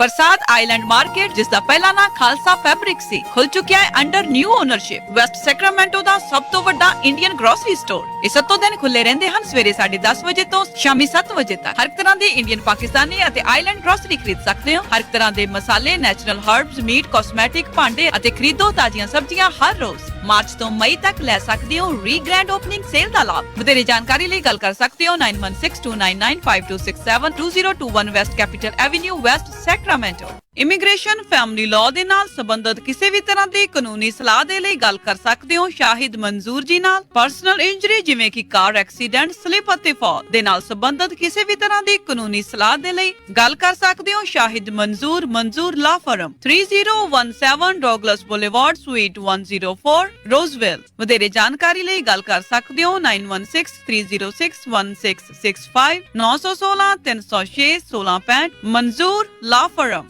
ਪ੍ਰੀਤ ਇੰਡੀਆ ਮਾਰਕੀਟ ਆਪਣੀ ਪਹਿਲੀ ਐਨਵਰਸਰੀ ਤੇ ਦੇ ਰਹੇ ਹਨ ਖਾਸ ਆਫਰ, ਜਿੱਥੋਂ ਤੁਸੀਂ ਲੈ ਸਕਦੇ ਹੋ ਇੰਡੀਅਨ, ਫਿਜ਼ੀਅਨ ਅਤੇ ਪਾਕਿਸਤਾਨੀ ਗਰੋਸਰੀ। ਆਟਾ, ਦਾਲਾਂ ਅਤੇ ਚੌਲਾਂ ਤੇ ਲੱਗ ਚੁੱਕੀ ਹੈ ਭਾਰੀ ਸੇਲ। ਇੰਡੀਆ ਟੀ ਸਿਰਫ ਹੀ 599 ਵਿੱਚ ਅਤੇ ਚੱਕੀ ਆਟਾ ਸਿਰਫ ਹੀ 999 ਦੇ ਵਿੱਚ। ਹਰ ਇੱਕ ਤਰ੍ਹਾਂ ਦੇ ਆਰਗੈਨਿਕ ਦਾਲਾਂ ਅਤੇ ਮਸਾਲੇ ਖਰੀਦ ਸਕਦੇ ਹੋ ਅਤੇ ਲੈ ਸਕਦੇ ਹੋ ਸ਼ੂਗਰ ਫ੍ਰੀ ਆਟਾ ਅਤੇ ਚੌਲ। ਵਿਆਹ ਤੇ ਜਾਗੋ ਦਾ ਸਮਾਨ ਮਿਲਦਾ ਹੈ ਅਤੇ ਫੋਲਡਿੰਗ ਬੈੱਡ ਵੀ ਖਰੀਦ ਸਕਦੇ ਹੋ। ਗੁਰਦੁਆਰਾ ਸਾਹਿਬ ਦੀ ਗਰੋਸਰੀ ਕਰਨ ਤੇ 10% ਦਾ ਡਿਸਕਾਊਂਟ ਲਓ। ਜੇਕਰ ਤੁਸੀਂ ਫੋਨ ਤੇ $100 ਦੀ ਗਰੋਸਰੀ ਖਰੀਦਦੇ ਹੋ ਤਾਂ ਹੋਮ ਡਿਲੀਵਰੀ ਬਿਲਕੁਲ ਫ੍ਰੀ ਕੀਤੀ ਜਾਵੇਗੀ। ਫਰੈਸ਼ ਇੰਡੀਅਨ ਫੂਡ ਫੋਨ ਤੇ ਆਰਡਰ ਕਰ ਸਕਦੇ ਹੋ ਅਤੇ ਹੋਮ ਡਿਲੀਵਰੀ ਬਿਲਕੁਲ ਫ੍ਰੀ ਕੀਤੀ ਜਾਵੇਗੀ। $100 ਦੀ ਗਰੋਸਰੀ ਲੈਣ ਤੇ 5% ਦਾ ਡਿਸਕਾਊਂਟ। ਅੱਜ ਹੀ ਕਾਲ ਕਰੋ Preet India market 10044 Bruceville road suite 150 Elk Grove. ਵਧੇਰੇ ਜਾਣਕਾਰੀ ਲਈ ਗੱਲ ਕਰ ਸਕਦੇ ਹੋ 9167146717 916 714 6717 ਪ੍ਰੀਤ India market.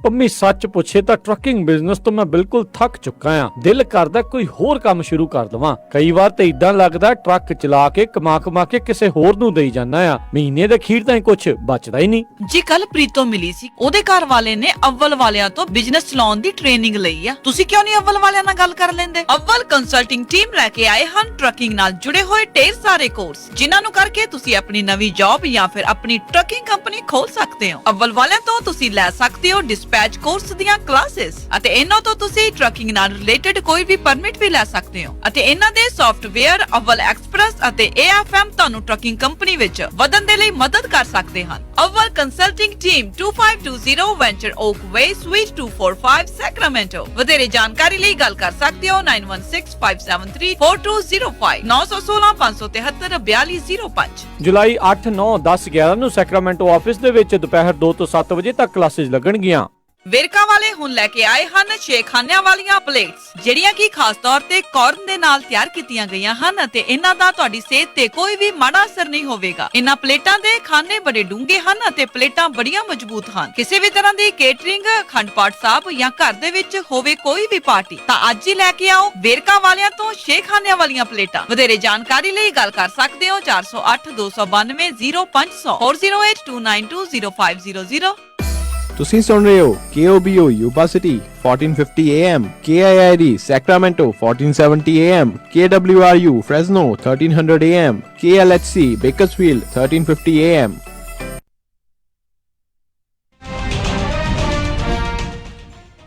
Punjabi radio USA ਸੁਣ ਰਹੇ ਸਾਰੇ ਹੀ ਮਾਣਯੋਗ ਅਤੇ ਸਤਿਕਾਰਤ ਸਰੋਤਿਆਂ ਨੂੰ ਇੱਕ ਵਾਰੀ ਫੇਰ ਨਿੱਘੀ ਜੀ ਆਇਆਂ ਨੂੰ ਸਭ ਦਾ ਸਵਾਗਤ ਹੈ। ਇਸ ਤੋਂ ਪ੍ਰੋਗਰਾਮ ਚੱਲ ਰਿਹਾ ਜੀ ਇਸ ਟਾਈਮ ਖਬਰ ਤੇ ਨਜ਼ਰ। ਮਿੰਟੂ ਜੀ, ਜੀ ਆਇਆਂ ਨੂੰ ਸਵਾਗਤ ਹੈ। ਸਤਿ ਸ਼੍ਰੀ ਅਕਾਲ ਜੀ ਇੱਕ ਵਾਰੀ ਫੇਰ। ਜੀ ਸ਼ੁਕਰੀਆ ਜੀ, ਸਤਿ ਸ਼੍ਰੀ ਅਕਾਲ ਜੀ। ਜੀ ਸਰੋਤਿਓ, ਜੇ ਸਵਾਲ ਪੁੱਛਣਾ ਚਾਹੁੰਦੇ ਹੋ ਤਾਂ ਕਾਲ ਕਰ ਸਕਦੇ ਹੋ। ਫੋਨ ਲਾਈਨਸ ਓਪਨ ਨੇ। ਨੰਬਰ ਹੈਗਾ ਜੀ 408 272 5200 4082725200। ਤੇ ਆਓ ਆਪਣੇ ਜਿਹੜੇ ਸਰੋਤਿਆਂ ਦੇ ਨਾਲ ਗੱਲਬਾਤ ਕਰਦੇ ਹਾਂ। ਆਪਣੇ ਅੱਜ ਦੇ ਪਹਿਲੇ ਕਾਲਰ ਆਪਣੇ ਨਾਲ ਜੁੜੇ ਨੇ ਪ੍ਰਿਤਪਾਲ ਸਿੰਘ ਜੀ। ਸਤਿ ਸ਼੍ਰੀ ਅਕਾਲ ਜੀ। ਹਾਂਜੀ, ਸਤਿ ਸ਼੍ਰੀ ਅਕਾਲ ਜੀ। ਸਤਿ ਸ਼੍ਰੀ ਅਕਾਲ ਜੀ। ਹਾਂਜੀ ਮਿੰਟੂ ਜੀ, ਸਤਿ ਸ਼੍ਰੀ ਅਕਾਲ ਜੀ। ਸਤਿ ਸ਼੍ਰੀ ਅਕਾਲ ਜੀ। ਹਾਂਜੀ ਮਿੰਟੂ ਜੀ, ਮੈਂ ਅੱਜ ਹੀ ਸੁਣਿਆ ਹੈ ਕਿ ਕੋਈ ਇੰਡੀਆ 'ਚ ਨਵਾਂ ਕਾਨੂੰਨ ਮਾਰ ਰਹੇ ਆ ਕਿ ਬਈ ਪੱਗ ਦੇ ਉੱਪਰ ਵੀ ਹੈਲਮਟ ਬੰਨ੍ਹਣਾ ਪੈਣਾ ਅਨਿਵਾਰਿਆ ਹੋਏਗਾ। ਕੀ ਇਹ ਗੱਲ ਸਹੀ ਹੈ?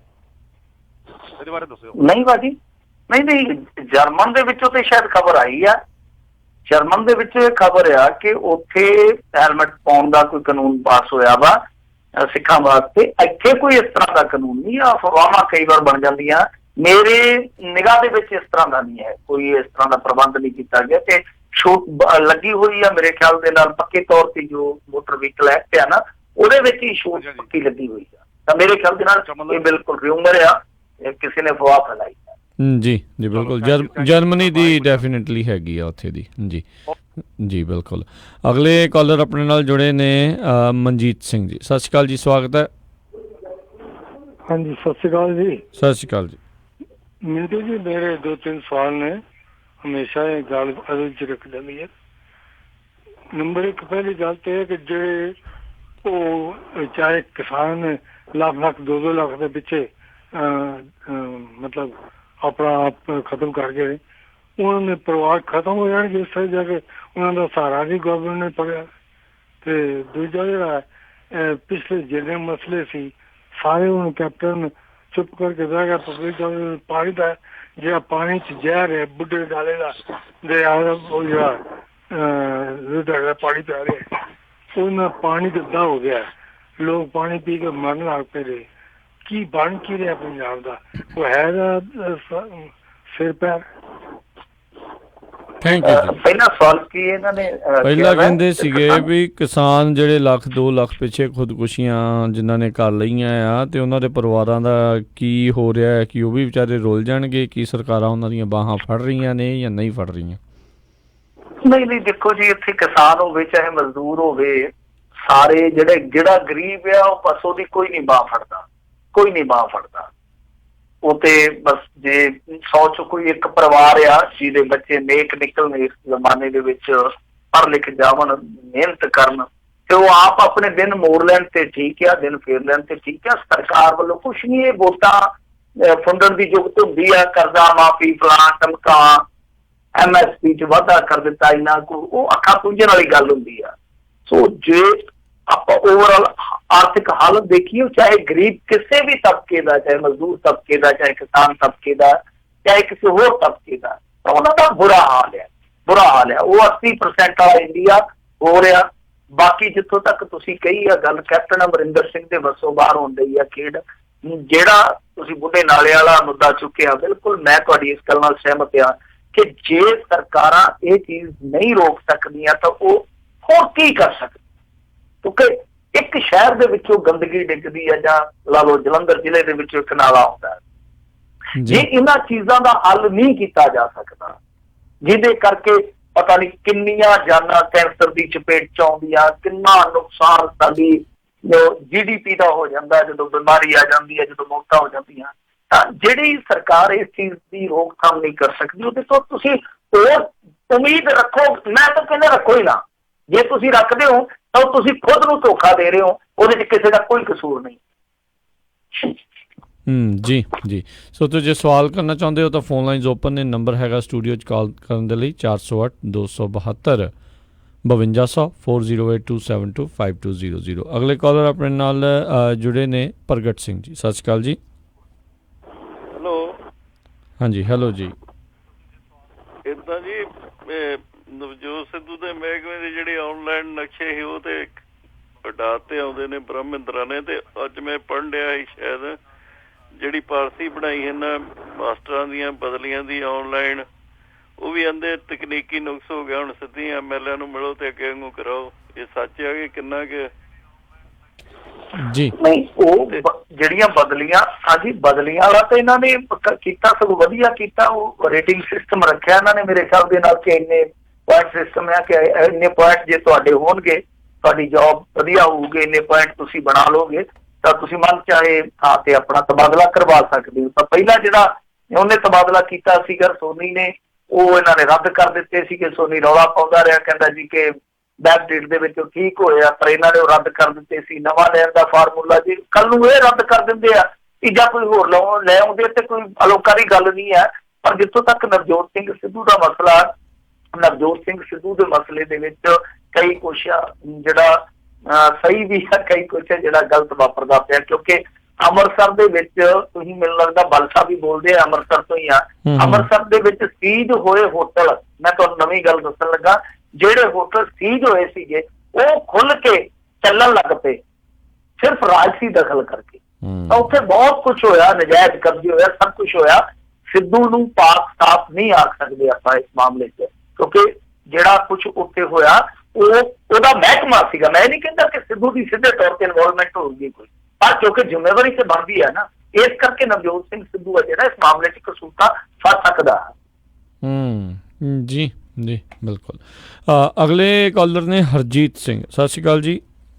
हाँ जी, सत श्री अकाल जी। मिंटू जी सत श्री अकाल। सत श्री अकाल जी। हाँ जी मिंटू जी, हरजीत सिंह बोल रहा। ते क्वेश्चन हैगा ਇਹ ਕਿ ਪਾਣੀਆਂ ਦੀ ਵੰਡ ਪੰਜਾਬ ਦੇ ਵਿੱਚ ਜਦੋਂ ਹੋਈ ਆ ਬਾਹਰਲੀਆਂ ਸਟੇਟਾਂ ਨੂੰ ਜਾਣ ਲਈ, 50-60 ਸਾਲ ਪਹਿਲਾਂ ਜਦੋਂ ਵੀ ਹੋਈ ਆ, ਉਸ ਤੋਂ ਬਾਅਦ ਸਰਕਾਰਾਂ ਜਿਹੜੀਆਂ ਪੰਜਾਬ 'ਚ ਵੀ ਉਹੀ ਸਰਕਾਰ ਸੀ, ਸੈਂਟਰ 'ਚ ਵੀ ਉਹੀ ਸਰਕਾਰ ਰਹੀ ਆ, ਜਦ ਕਿ ਬਹੁਤ ਕੁਝ ਹੋ ਸਕਦਾ ਸੀ ਜਦੋਂ ਪਾਵਰ 'ਚ ਹੁੰਦੇ ਸੀਗੇ। ਇਹ ਉਦੋਂ ਕਿਉਂ ਮੁੱਦਾ ਉੱਠਦਾ ਜਦੋਂ ਇੱਕ ਸਰਕਾਰ ਹੋਰ ਹੁੰਦੀ ਆ, ਪੰਜਾਬ 'ਚ ਹੋਰ ਹੁੰਦੀ ਆ ਤੇ ਸੈਂਟਰ 'ਚ ਹੋਰ ਹੁੰਦੀ ਆ। ਤੇ ਦੂਜੀ ਗੱਲ ਇਹ ਹੈ, ਜੇ ਇਹ ਗਵਰਨਰ ਜਾਂ ਪੰਜਾਬ ਦਾ ਚੀਫ ਮਿਨਿਸਟਰ ਕਰਕੇ ਕਿਸੇ ਦਰਿੰਦੇ ਨੂੰ ਬਾਹਰ ਕਢਾ ਦਿੰਦਾ ਜੇਲ੍ਹ 'ਚੋਂ, ਜਾਂ ਕਾਤਲ ਹੁੰਦਾ, ਕੁਛ ਵੀ ਕਰਦਾ, ਤੇ ਇਹ ਅਕਾਲੀ ਸਰਕਾਰ ਜਿੰਨੀ ਦੇਰ ਰਹੀ ਆ ਉਦੋਂ ਕਿੰਨੀ ਦੇਰ ਗੱਲ ਚੱਲਦੀ ਰਹੀ ਆ ਕਿ ਬੇਦੋਸ਼ੇ ਲੋਕ ਜਿਹੜੇ ਜੇਲ੍ਹਾਂ 'ਚ ਪਾਉਂਦੇ ਨੇ ਉਹਨਾਂ ਨੂੰ ਕੱਢਿਆ ਜਾਵੇ। ਇਹ ਉਦੋਂ ਕੁਛ ਨਹੀਂ ਕਰ ਸਕੇ, ਜਿਨ੍ਹਾਂ ਦਾ ਦੋਸ਼ ਵੀ ਨਹੀਂ ਸੀਗਾ, ਉਹ ਵੀ ਜੇਲ੍ਹਾਂ 'ਚ ਜ਼ਿੰਦਗੀ ਗਾਲ ਦਿੱਤੀ ਇਹਨਾਂ ਨੂੰ। ਧੰਨਵਾਦ। ਜਵਾਬ ਦਿਓ ਜੀ। ਦੇਖੋ, ਜਿੱਥੋਂ ਤੱਕ SYL ਦਾ ਮੁੱਦਾ, SYL ਦਾ ਮੁੱਦਾ ਫਿਰ ਉਹ ਚੱਲੀ ਜਾਂਦਾ। SYL ਮੈਂ ਕਹੂੰਗਾ ਕਿ ਜੇ ਕੁਛ ਲੋਕ ਗੋਲੀਆਂ ਨਾ ਚਲਾਉਂਦੇ ਤੇ SYL ਸ਼ਾਇਦ ਹੁਣ ਵਗ ਜਾਂਦੀ।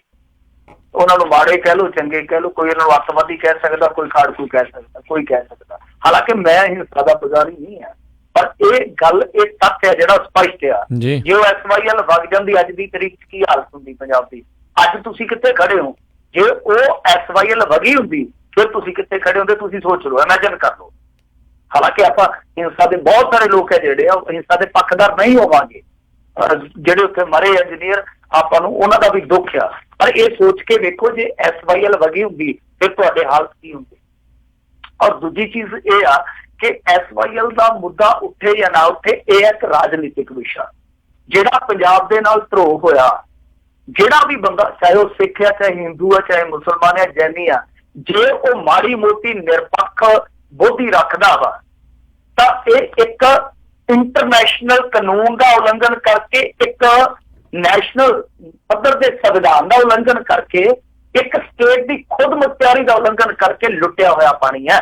ਇਹਦੀ ਬਹੁਤ ਵੱਡੀ ਦਾਸਤਾਨ ਹੈ, ਬਹੁਤ ਵੱਡੀ ਦਾਸਤਾਨ ਹੈ। 1953-55 'ਚ ਇਹਦਾ ਮੁੱਢ ਵੱਜਦਾ ਕਿਵੇਂ ਧੋਖੇ ਦੇ ਨਾਲ ਕਿ ਆਪਾਂ ਪਾਕਿਸਤਾਨ ਨੂੰ ਪਾਣੀ ਬਹੁਤਾ ਨਹੀਂ ਜਾਣ ਦੇਣਾ, ਰਾਜਸਥਾਨ ਨੂੰ ਨਹਿਰ ਕੱਢ ਦਿੱਤੀ ਜਾਂਦੀ ਆ, ਫਿਰ ਉਹ ਡਾਕੂਮੈਂਟਸ ਅੱਜ ਤੱਕ ਲੱਭੇ ਹੀ ਨਹੀਂ, ਕਿੱਥੇ ਚਲੇ ਗਏ, ਕਿ ਕਿਹੜੀ ਸੰਧੀ ਤਹਿਤ ਤੁਸੀਂ ਇੱਧਰ ਪਾਣੀ ਦਿੱਤਾ ਹੋਇਆ, ਕੀ ਉਹਦੇ ਬਦਲੇ ਦੇਣਾ ਸੀਗਾ, ਕੀ ਤੈਅ ਕੀਤਾ, ਮੁਕਰਰ ਕੀਤਾ। ਫਿਰ ਪੁਨਰਗਠਨ ਐਕਟ ਤੋਂ ਬਾਅਦ 1966 ਤੋਂ ਬਾਅਦ ਇਹਨਾਂ ਨੇ ਜੋ ਲਿਆਂਦਾ, ਚਾਹੇ ਅਵਾਰਡ ਹੋਵੇ, ਚਾਹੇ 178, 129, 180 ਧਾਰਾ ਹੋਵੇ, ਉਹ ਸਭ ਕੁਝ ਗੈਰ ਸੰਵਿਧਾਨਕ ਸੀ। ਪਰ ਬੇੜਾ ਬਹਿ ਗਿਆ ਸਾਡੇ ਲੀਡਰਾਂ ਦਾ, ਚਾਹੇ ਉਹ ਅਕਾਲੀ ਚਾਹੇ ਕਾਂਗਰਸ, ਬੇੜਾ ਗਰਕ ਗਿਆ ਇਹਨਾਂ ਦਾ। ਕਿਸੇ ਨੇ ਚੈੱਕ ਮਨਜ਼ੂਰ ਕਰ ਲਿਆ ਆਪਦੀਆਂ ਹਰਿਆਣੇ 'ਚ ਜਾਇਦਾਦਾਂ ਬਦਲੇ, ਕਿਸੇ ਨੇ ਚੱਕ ਕੇ ਧੌਣ ਮਰੋੜੀ ਤੋਂ ਸਾਈਨ ਕਰ ਦਿੱਤੇ, ਉਹ ਕੇਸ ਵਾਪਸ ਲੈ ਲਏ ਦਰਬਾਰਾ ਸਿੰਘ ਕਰਕੇ। ਤਾਂ ਸਾਡੇ ਲਈ ਸਾਰੇ ਹੀ ਇਸ ਮਾਮਲੇ 'ਚ ਦੋਸ਼ੀ ਆ, ਚਾਹੇ ਉਹ ਕੋਈ ਵੀ ਪਾਰਟੀ ਰੱਖਦੀ ਹੋ, ਚਾਹੇ ਕੋਈ ਵੀ ਉਹਨਾਂ ਦੀ ਤਨਜ਼ੀਮ ਹੋ ਰਹਿੰਦੀ ਹੋ। ਸੋ ਜਿੱਥੋਂ ਤੱਕ ਪਾਣੀ ਦੀ ਦਾਸਤਾਨ ਆ, ਇਹ ਭਾਵੇਂ ਕੋਈ ਨੌਨ ਪੰਜਾਬੀ ਵੀ ਹੋਵੇ, ਉਹ ਤਮਿਲਨਾਡੂ 'ਚ ਵੀ ਬੈਠਾ ਹੋਵੇ, ਜੇ ਉਹ ਨਿਰਪੱਖ ਐਨਕ ਦੇ ਨਾਲ, ਨਿਰਪੱਖ ਚਸ਼ਮੇ ਦੇ ਨਾਲ ਵੇਖਦਾ, ਤਾਂ ਇਹ ਸਿੱਧੇ ਤੌਰ ਤੇ ਇੱਕ ਸਟੇਟ ਦੇ ਨਾਲ ਬਹੁਤ ਵੱਡਾ ਧੱਕਾ, ਬਹੁਤ ਵੱਡਾ ਅਨਿਆਂ ਹੈ। ਦੂਜਾ ਸਵਾਲ ਇਸ ਪ੍ਰਤੀਕ ਦੇ ਵਿੱਚ ਕੀ ਪੁੱਛਿਆ ਸੀ ਇਹਨਾਂ ਨੇ? ਆਈ ਥਿੰਕ ਅਕਾਲੀਆਂ ਦੇ ਸਰਕਾਰ ਦੇ ਸੰਬੰਧਿਤ ਸੀਗਾ ਵੀ ਜਿਹੜਾ ਕੈਦੀ ਛੱਡਿਆ, ਬਿਲਕੁਲ ਜਿਹੜੇ ਹਾਂਜੀ ਕੈਦੀ ਛੱਡਣ ਵਾਲਾ। ਦੇਖੋ ਉਹਦੇ ਵਿੱਚ ਪਿੰਕੀ ਇਹਨਾਂ ਦੇ ਰਾਜ ਦੇ ਵਿੱਚ ਰਿਹਾ ਹੋਇਆ ਸੀਗਾ, ਪ੍ਰੀ ਮੈਚਿਓਰ ਰਿਹਾਈ ਹੋਈ ਸੀ ਉਹਦੀ ਵੀ। ਬਾਅਦ ਚ ਆ ਜਿਹੜੀ ਹੁਣ ਯੂਪੀ ਵਾਲਿਆਂ ਦੀ ਰਿਹਾਈ ਹੋਈ ਆ, ਇਹ ਇਹਨਾਂ ਦੇ ਰਾਜ ਦੇ ਵਿੱਚ ਫਾਈਲ ਤੁਰੀ ਸੀਗੀ। ਹਾਲਾਂਕਿ ਉਹਦੇ ਵਿੱਚ ਇਹਨਾਂ ਦਾ ਬਹੁਤਾ ਰੋਲ ਮੈਂ ਨਹੀਂ ਸਮਝਦਾ, ਅਕਾਲੀਆਂ ਦਾ ਬਹੁਤਾ ਰੋਲ ਨਹੀਂ ਸੀ ਉਹਦੇ ਵਿੱਚ। ਕੈਪਟਨ ਅਮਰਿੰਦਰ ਸਿੰਘ ਸਰਕਾਰ ਕੋਲ ਕਾਫੀ ਮੌਕਾ ਸੀ, ਕਾਫੀ ਸਮਾਂ ਸੀ, ਕਾਫੀ ਇਹਨਾਂ ਦੇ ਕੋਲ ਅਖਤਿਆਰ ਅਧਿਕਾਰ ਵੀ ਸੀਗੇ, ਇਹ ਰੋਕ ਸਕਦੇ ਸਨ। ਫਾਈਲ ਇਹਨਾਂ ਦੇ ਕਾਰਜਕਾਲ 'ਚ ਜ਼ਰੂਰ ਤੁਰੀ ਆ। ਇਸ ਮਾਮਲੇ ਦੇ ਵਿੱਚ ਦੋਵੇਂ ਬਰੋਬਰ ਆ, ਜਿਵੇਂ ਪਾਣੀ ਵਾਲੇ ਮਾਮਲੇ 'ਚ ਦੋਵੇਂ ਬਰੋਬਰ ਆ, ਦੋਵੇਂ ਧਿਰਾਂ। ਇਸ ਮਾਮਲੇ ਦੇ ਵਿੱਚ ਦੋਵੇਂ ਧਿਰਾਂ ਕਿ ਕੁਛ ਦਰਿੰਦਿਆਂ ਨੂੰ ਇਹਨਾਂ ਨੇ ਸਪੋਰਟ ਕੀਤਾ ਤੇ ਕੁਛ ਜਿਹੜੇ ਆਪਣੇ ਸੀਗੇ ਉਹਨਾਂ ਦੇ ਨਾਲ ਇਹਨਾਂ ਨੇ ਆਪ ਹੀ ਧੱਕੇਸ਼ਾਹੀ ਕੀਤੀ ਆ। ਜੀ ਜੀ। ਅਗਲੇ ਕਾਲਰ ਆਪਣੇ ਨਾਲ ਜੁੜੇ ਨੇ ਬਲਬੀਰ ਸਿੰਘ ਜੀ। ਸਤਿ ਸ਼੍ਰੀ ਅਕਾਲ ਜੀ। ਹਾਂਜੀ, ਸਤਿ ਸ਼੍ਰੀ ਅਕਾਲ ਜੀ ਦੋਨਾਂ ਵੀਰਾਂ ਨੂੰ। ਸਤਿ ਸ਼੍ਰੀ ਅਕਾਲ। ਸਭ ਤੋਂ ਪਹਿਲਾਂ ਤਾਂ ਮੈਂ ਦੱਸਦਾ, ਜਿਹੜੀ ਤੁਸੀਂ ਪੱਗ ਦੀ ਗੱਲ ਕੀਤੀ ਆ ਮੇਰੇ ਵੀਰ ਨੇ, ਪਹਿਲਾਂ ਸਵਾਰ ਕੇ ਸੁਣ ਲਿਆ ਕਰੋ, ਫਿਰ ਗੱਲ ਇਹਨਾਂ ਨੂੰ ਕੋਈ ਕਰਿਆ ਕਰੋ, ਆਪਣੇ ਆਪ ਹੀ ਨਾ ਛੱਡ ਲਿਆ ਕਰੋ।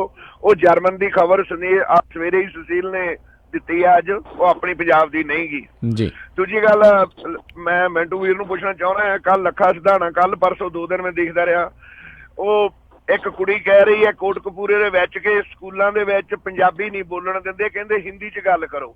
ਵੀ ਇਹ ਕੀ ਗੱਲ ਹੋ ਗਈ ਹੈ? ਸਾਰੇ ਪੰਜਾਬ ਦੇ ਪਿੱਛੇ ਹੀ ਕਿਉਂ ਪੈ ਗਏ ਹੈ? ਇਹਦੇ ਬਾਰੇ ਜ਼ਰੂਰ ਦੱਸਿਓ ਪਲੀਜ਼। ਧੰਨਵਾਦ ਵੀਰ ਜੀ। ਬਹੁਤ ਹੈਰਾਨਗੀ ਦੀ ਗੱਲ ਹੈ, ਬਹੁਤ ਹੈਰਾਨਗੀ ਦੀ ਗੱਲ ਆ ਕਿ ਪੰਜਾਬ ਦੇ ਵਿੱਚ ਔਰ ਜਿੱਥੇ ਭਾਸ਼ਾ ਐਕਟ ਲਾਗੂ ਆ, ਬਕਾਇਦਾ ਜਿੱਥੇ ਭਾਸ਼ਾ ਐਕਟ ਲਾਗੂ ਆ, ਉੱਥੇ ਤੁਸੀਂ ਇਸ ਤਰ੍ਹਾਂ ਦਾ ਧੱਕਾ ਕਰੀ ਜਾਂਦੇ ਹੋ। ਹੁਣ ਦੇਖੋ ਧੱਕਾ ਤੇ ਦੇਖੋ ਪੰਜਾਬ, ਮੈਂ ਕਹਾਂ ਕਿ ਗੁਰਮੁਖੀ ਨਾਲ ਜਿੰਨਾ ਅਨਿਆਂ ਹੋਇਆ ਨਾ, ਸਿਰਫ ਉਹ ਗੁਰਾਂ ਦੇ ਨਾਲ ਜੁੜਨ ਕਰਕੇ। ਦੇਖੋ ਕਿ ਵੰਡ ਤੋਂ ਬਾਅਦ ਕਿਸ ਤਰ੍ਹਾਂ ਦਾ ਸਲੂਕ ਹੋਇਆ, ਉਹ ਸ਼ਾਹਮੁਖੀ ਗੁਰਮੁਖੀ ਦੇ ਵਿੱਚ, ਉੱਧਰ ਵੀ ਦੇਖ ਲਓ, ਇੱਧਰ ਵੀ ਦੇਖ ਲਓ। ਹਰਿਆਣਾ ਬਣਿਆ, ਮੈਨੂੰ ਪੱਕਾ ਪਤਾ ਨਹੀਂ ਹੈ ਕਿ 67 ਦੀ ਗੱਲ ਹੈ ਜਾਂ 68 ਦੀ ਗੱਲ ਆ, ਜਦੋਂ ਪੁਨਰਗਠਨ ਹੋਇਆ 3 ਰਾਜ ਬਣ ਗਿਆ ਪੰਜਾਬ ਚੋਂ, ਤਾਂ ਉਸ ਤੋਂ ਬਾਅਦ ਹਰਿਆਣੇ ਦੇ ਵਿੱਚ ਦੂਸਰੀ ਭਾਸ਼ਾ ਦਾ ਦਰਜਾ ਕਿਹਨੂੰ ਦਿੱਤਾ ਗਿਆ ਸੀ? ਤੁਹਾਨੂੰ ਯਾਦ ਹੋਣਾ, ਤੇਲਗੂ ਨੂੰ। ਤੇਲਗੂ ਨੂੰ ਕਿੰਨੇ ਕੁ ਲੋਕ ਹਰਿਆਣੇ 'ਚ ਤੇਲਗੂ ਬੋਲਦੇ ਸੀ, ਸਿਰਫ ਪੰਜਾਬੀਆਂ ਨੂੰ ਚੜਾਉਣ ਵਾਸਤੇ, ਸਿੱਖਾਂ ਨੂੰ ਚੜਾਉਣ ਵਾਸਤੇ, ਗੁਰਮੁਖੀ ਨੂੰ ਚੜਾਉਣ ਵਾਸਤੇ। ਕਿਉਂਕਿ ਪੰਜਾਬੀ ਆਪਾਂ ਨੂੰ ਅੱਜ ਵੀ ਪਤਾ ਕਿ ਕਿੰਨੀ ਆਬਾਦੀ ਹੈ ਸਿੱਖਾਂ ਦੀ, ਕਿੰਨੀ ਆਬਾਦੀ ਹੈ ਪੰਜਾਬੀ ਬੋਲਦੇ ਲੋਕਾਂ ਦੀ। ਨੌਨ ਸਿੱਖ ਵੀ ਪੰਜਾਬੀ ਕਿੰਨੇ ਬੋਲਦੇ, ਬੁਲਾਰੇ ਕਿੰਨੇ ਆ, ਤਾਂ ਉਹਨਾਂ ਨੇ ਤੇਲਗੂ ਬਣਾਤੀ ਸੀ। ਸੋ ਪੰਜਾਬੀ ਦੇ ਨਾਲ ਤੇ ਧੱਕਾ ਸ਼ੁਰੂ ਤੋਂ ਹੋਇਆ, ਔਰ ਇਹ ਖਾਸ ਮਿੱਠੀ ਬੋਲੀ ਹੈ ਜਿਹੜੀ, ਉਹ ਖਾਸ ਵਿਤਕਰੇ ਦਾ ਸ਼ਿਕਾਰ ਰਹੀ ਹੈ। ਤਾਂ ਮੇਰੇ ਖਿਆਲ ਦੇ ਨਾਲ ਇਹਦੇ ਵਿੱਚ ਨੁਕਸਾਨ ਆਪਣਿਆਂ ਨੇ ਜ਼ਿਆਦਾ ਕੀਤਾ, ਆਪਣਿਆਂ ਨੇ ਜ਼ਿਆਦਾ ਕੀਤਾ। ਕੈਪਟਨ ਅਮਰਿੰਦਰ ਸਿੰਘ ਹੁਣ ਵੀ ਜਦੋਂ ਕਿਤੇ ਮੁਖਾਤਬ ਹੁੰਦਾ ਪੱਤਰਕਾਰਾਂ ਦੇ, ਉਹ ਬਹੁਤੀ ਅੰਗਰੇਜ਼ੀ ਵੜਦਾ, ਤੇ ਦੱਸੋ ਉਹਨੇ ਰਾਣੀ ਵਿਕਟੋਰੀਆ ਤੋਂ ਵੋਟਾਂ ਜਿਹੜੀਆਂ ਉਹਨੂੰ ਅੰਗਰੇਜ਼ੀ 'ਚ ਗੱਲਾਂ ਸੁਣਾਉਂਦਾ, ਸਾਡੇ ਤੋਂ ਵੋਟਾਂ ਲਈਆਂ, ਸਾਨੂੰ ਗੱਲਾਂ ਦੱਸੇ ਕਿ ਕੀ ਗੱਲਾਂ ਨੇ।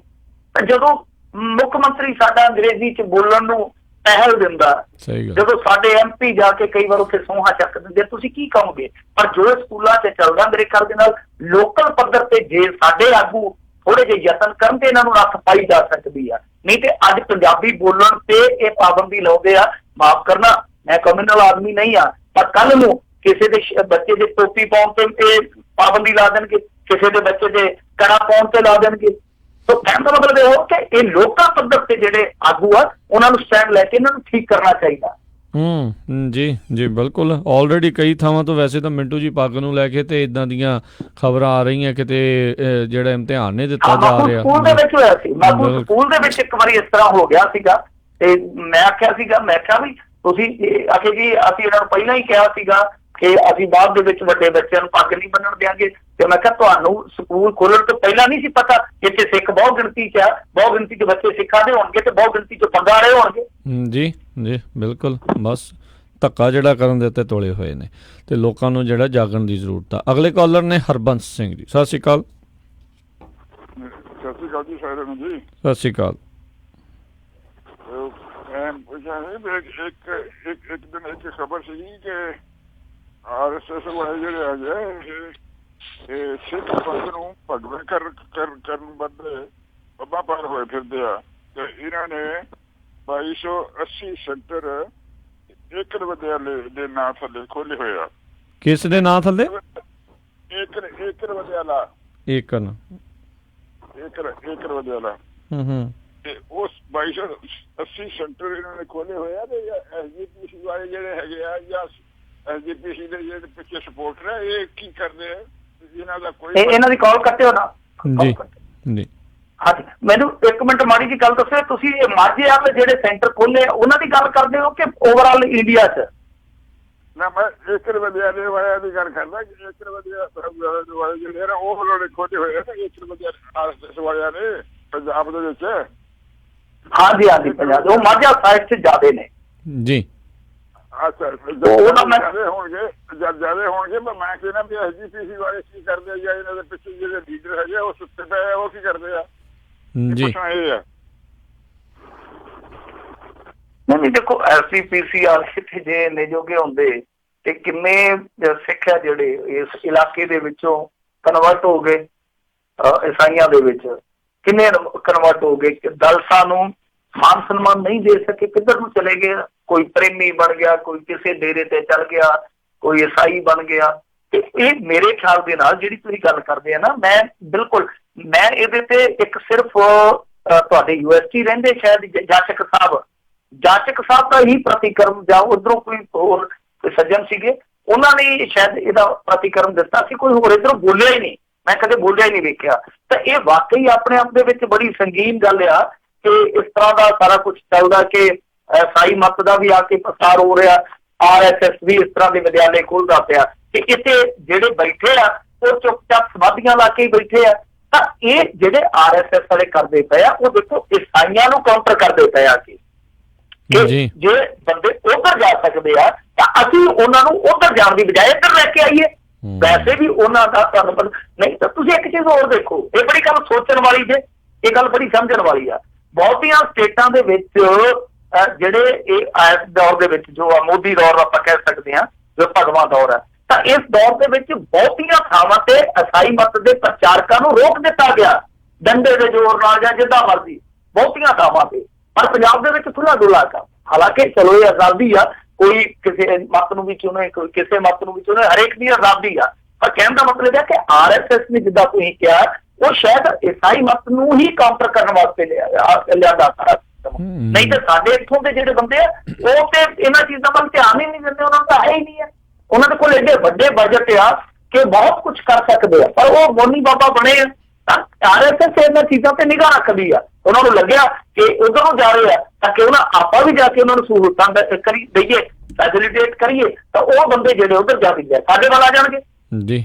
ਦੇਖੋ ਮਿੰਟੂ ਜੀ, ਇਹ ਤਾਂ ਦੋਨੋਂ ਚੀਜ਼ਾਂ ਇਕੱਠੀਆਂ ਚੱਲਣੀਆਂ। ਉਹਨਾਂ ਨੇ ਜਿਹੜੇ ਆ ਬੂਥ ਪੱਧਰ ਦੇ ਉੱਤੇ 50-50 ਨਵੇਂ ਬੰਦੇ ਜੋੜਨੇ ਆ ਤੇ ਹੌਲੀ ਹੌਲੀ ਜਿਹੜੇ ਉਹਨਾਂ ਨੇ ਇਹ ਸ਼ਾਖਾਵਾਂ 'ਚ ਹੀ ਜਾਣੇ ਆ, ਫਿਰ ਇਸ ਪਾਸੇ ਵੱਲ ਨੂੰ ਹੀ ਜਾਣੇ ਆ। ਇਹਨਾਂ ਨੇ ਹੱਥ ਤੇ ਹੱਥ ਵਾਕਿਆ ਜਿੱਦਾਂ ਤੁਸੀਂ ਕਿਹਾ ਮੋਨੀ ਬਾਬੇ ਬਣੇ ਨੇ, ਪਰ ਜਦੋਂ ਕੋਈ ਰੌਲਾ ਜਿਹਾ ਪਾਉਣਾ ਹੁੰਦਾ ਉਦੋਂ ਇਕੱਠੇ ਜੇ ਹੋ ਕੇ ਪਾ ਦਿੰਦੇ ਆ। ਉਸ ਤੋਂ ਇਲਾਵਾ ਸਿਰਫ ਇਹਨਾਂ ਨੇ ਜਿਹੜਾ ਖਾਤਮਾ ਹੀ ਕੀਤਾ ਹੈ ਸਿੱਖ ਕੌਮ ਦਾ, ਹੋਰ ਕੋਈ ਇਹਨਾਂ ਨੇ ਜਿਹੜਾ ਗਾਂਹ ਵਧਾਉਣ ਵਾਲਾ ਕੰਮ ਘੱਟ ਹੀ ਕੀਤਾ ਹੈ। ਅਗਲੀ ਕਾਲਰ ਆਪਣੇ ਨਾਲ ਜੁੜੇ ਨੇ ਜੀ ਸਤਿੰਦਰ ਸਿੰਘ ਜੀ। ਸਤਿ ਸ਼੍ਰੀ ਅਕਾਲ ਜੀ। ਸਤਿੰਦਰ ਸਿੰਘ ਜੀ। ਹਾਂਜੀ ਹਾਂਜੀ ਮੇਰਾ ਦੋਵਾਂ ਵੀਰਾਂ ਨੂੰ ਸਤਿ ਸ਼੍ਰੀ ਅਕਾਲ। ਮੇਰਾ ਸਵਾਲ ਹੈ ਜੀ, ਪਾਰਲੀਮੈਂਟ ਦੇ ਖਰਚੇ ਬਾਰੇ ਬਹੁਤ ਰੌਲਾ ਪੈਂਦਾ, ਕਿ ਕੀ ਇਹਦਾ ਕੋਈ ਵਿਵਰਾ ਦੇ ਸਕਦੇ ਕਿ ਇਹ ਕਿਹਦੇ ਤੇ ਖਰਚ ਕਰਦੇ ਇੰਨਾ ਮਿੰਟਾਂ ਦੇ ਹਿਸਾਬ ਨਾਲ?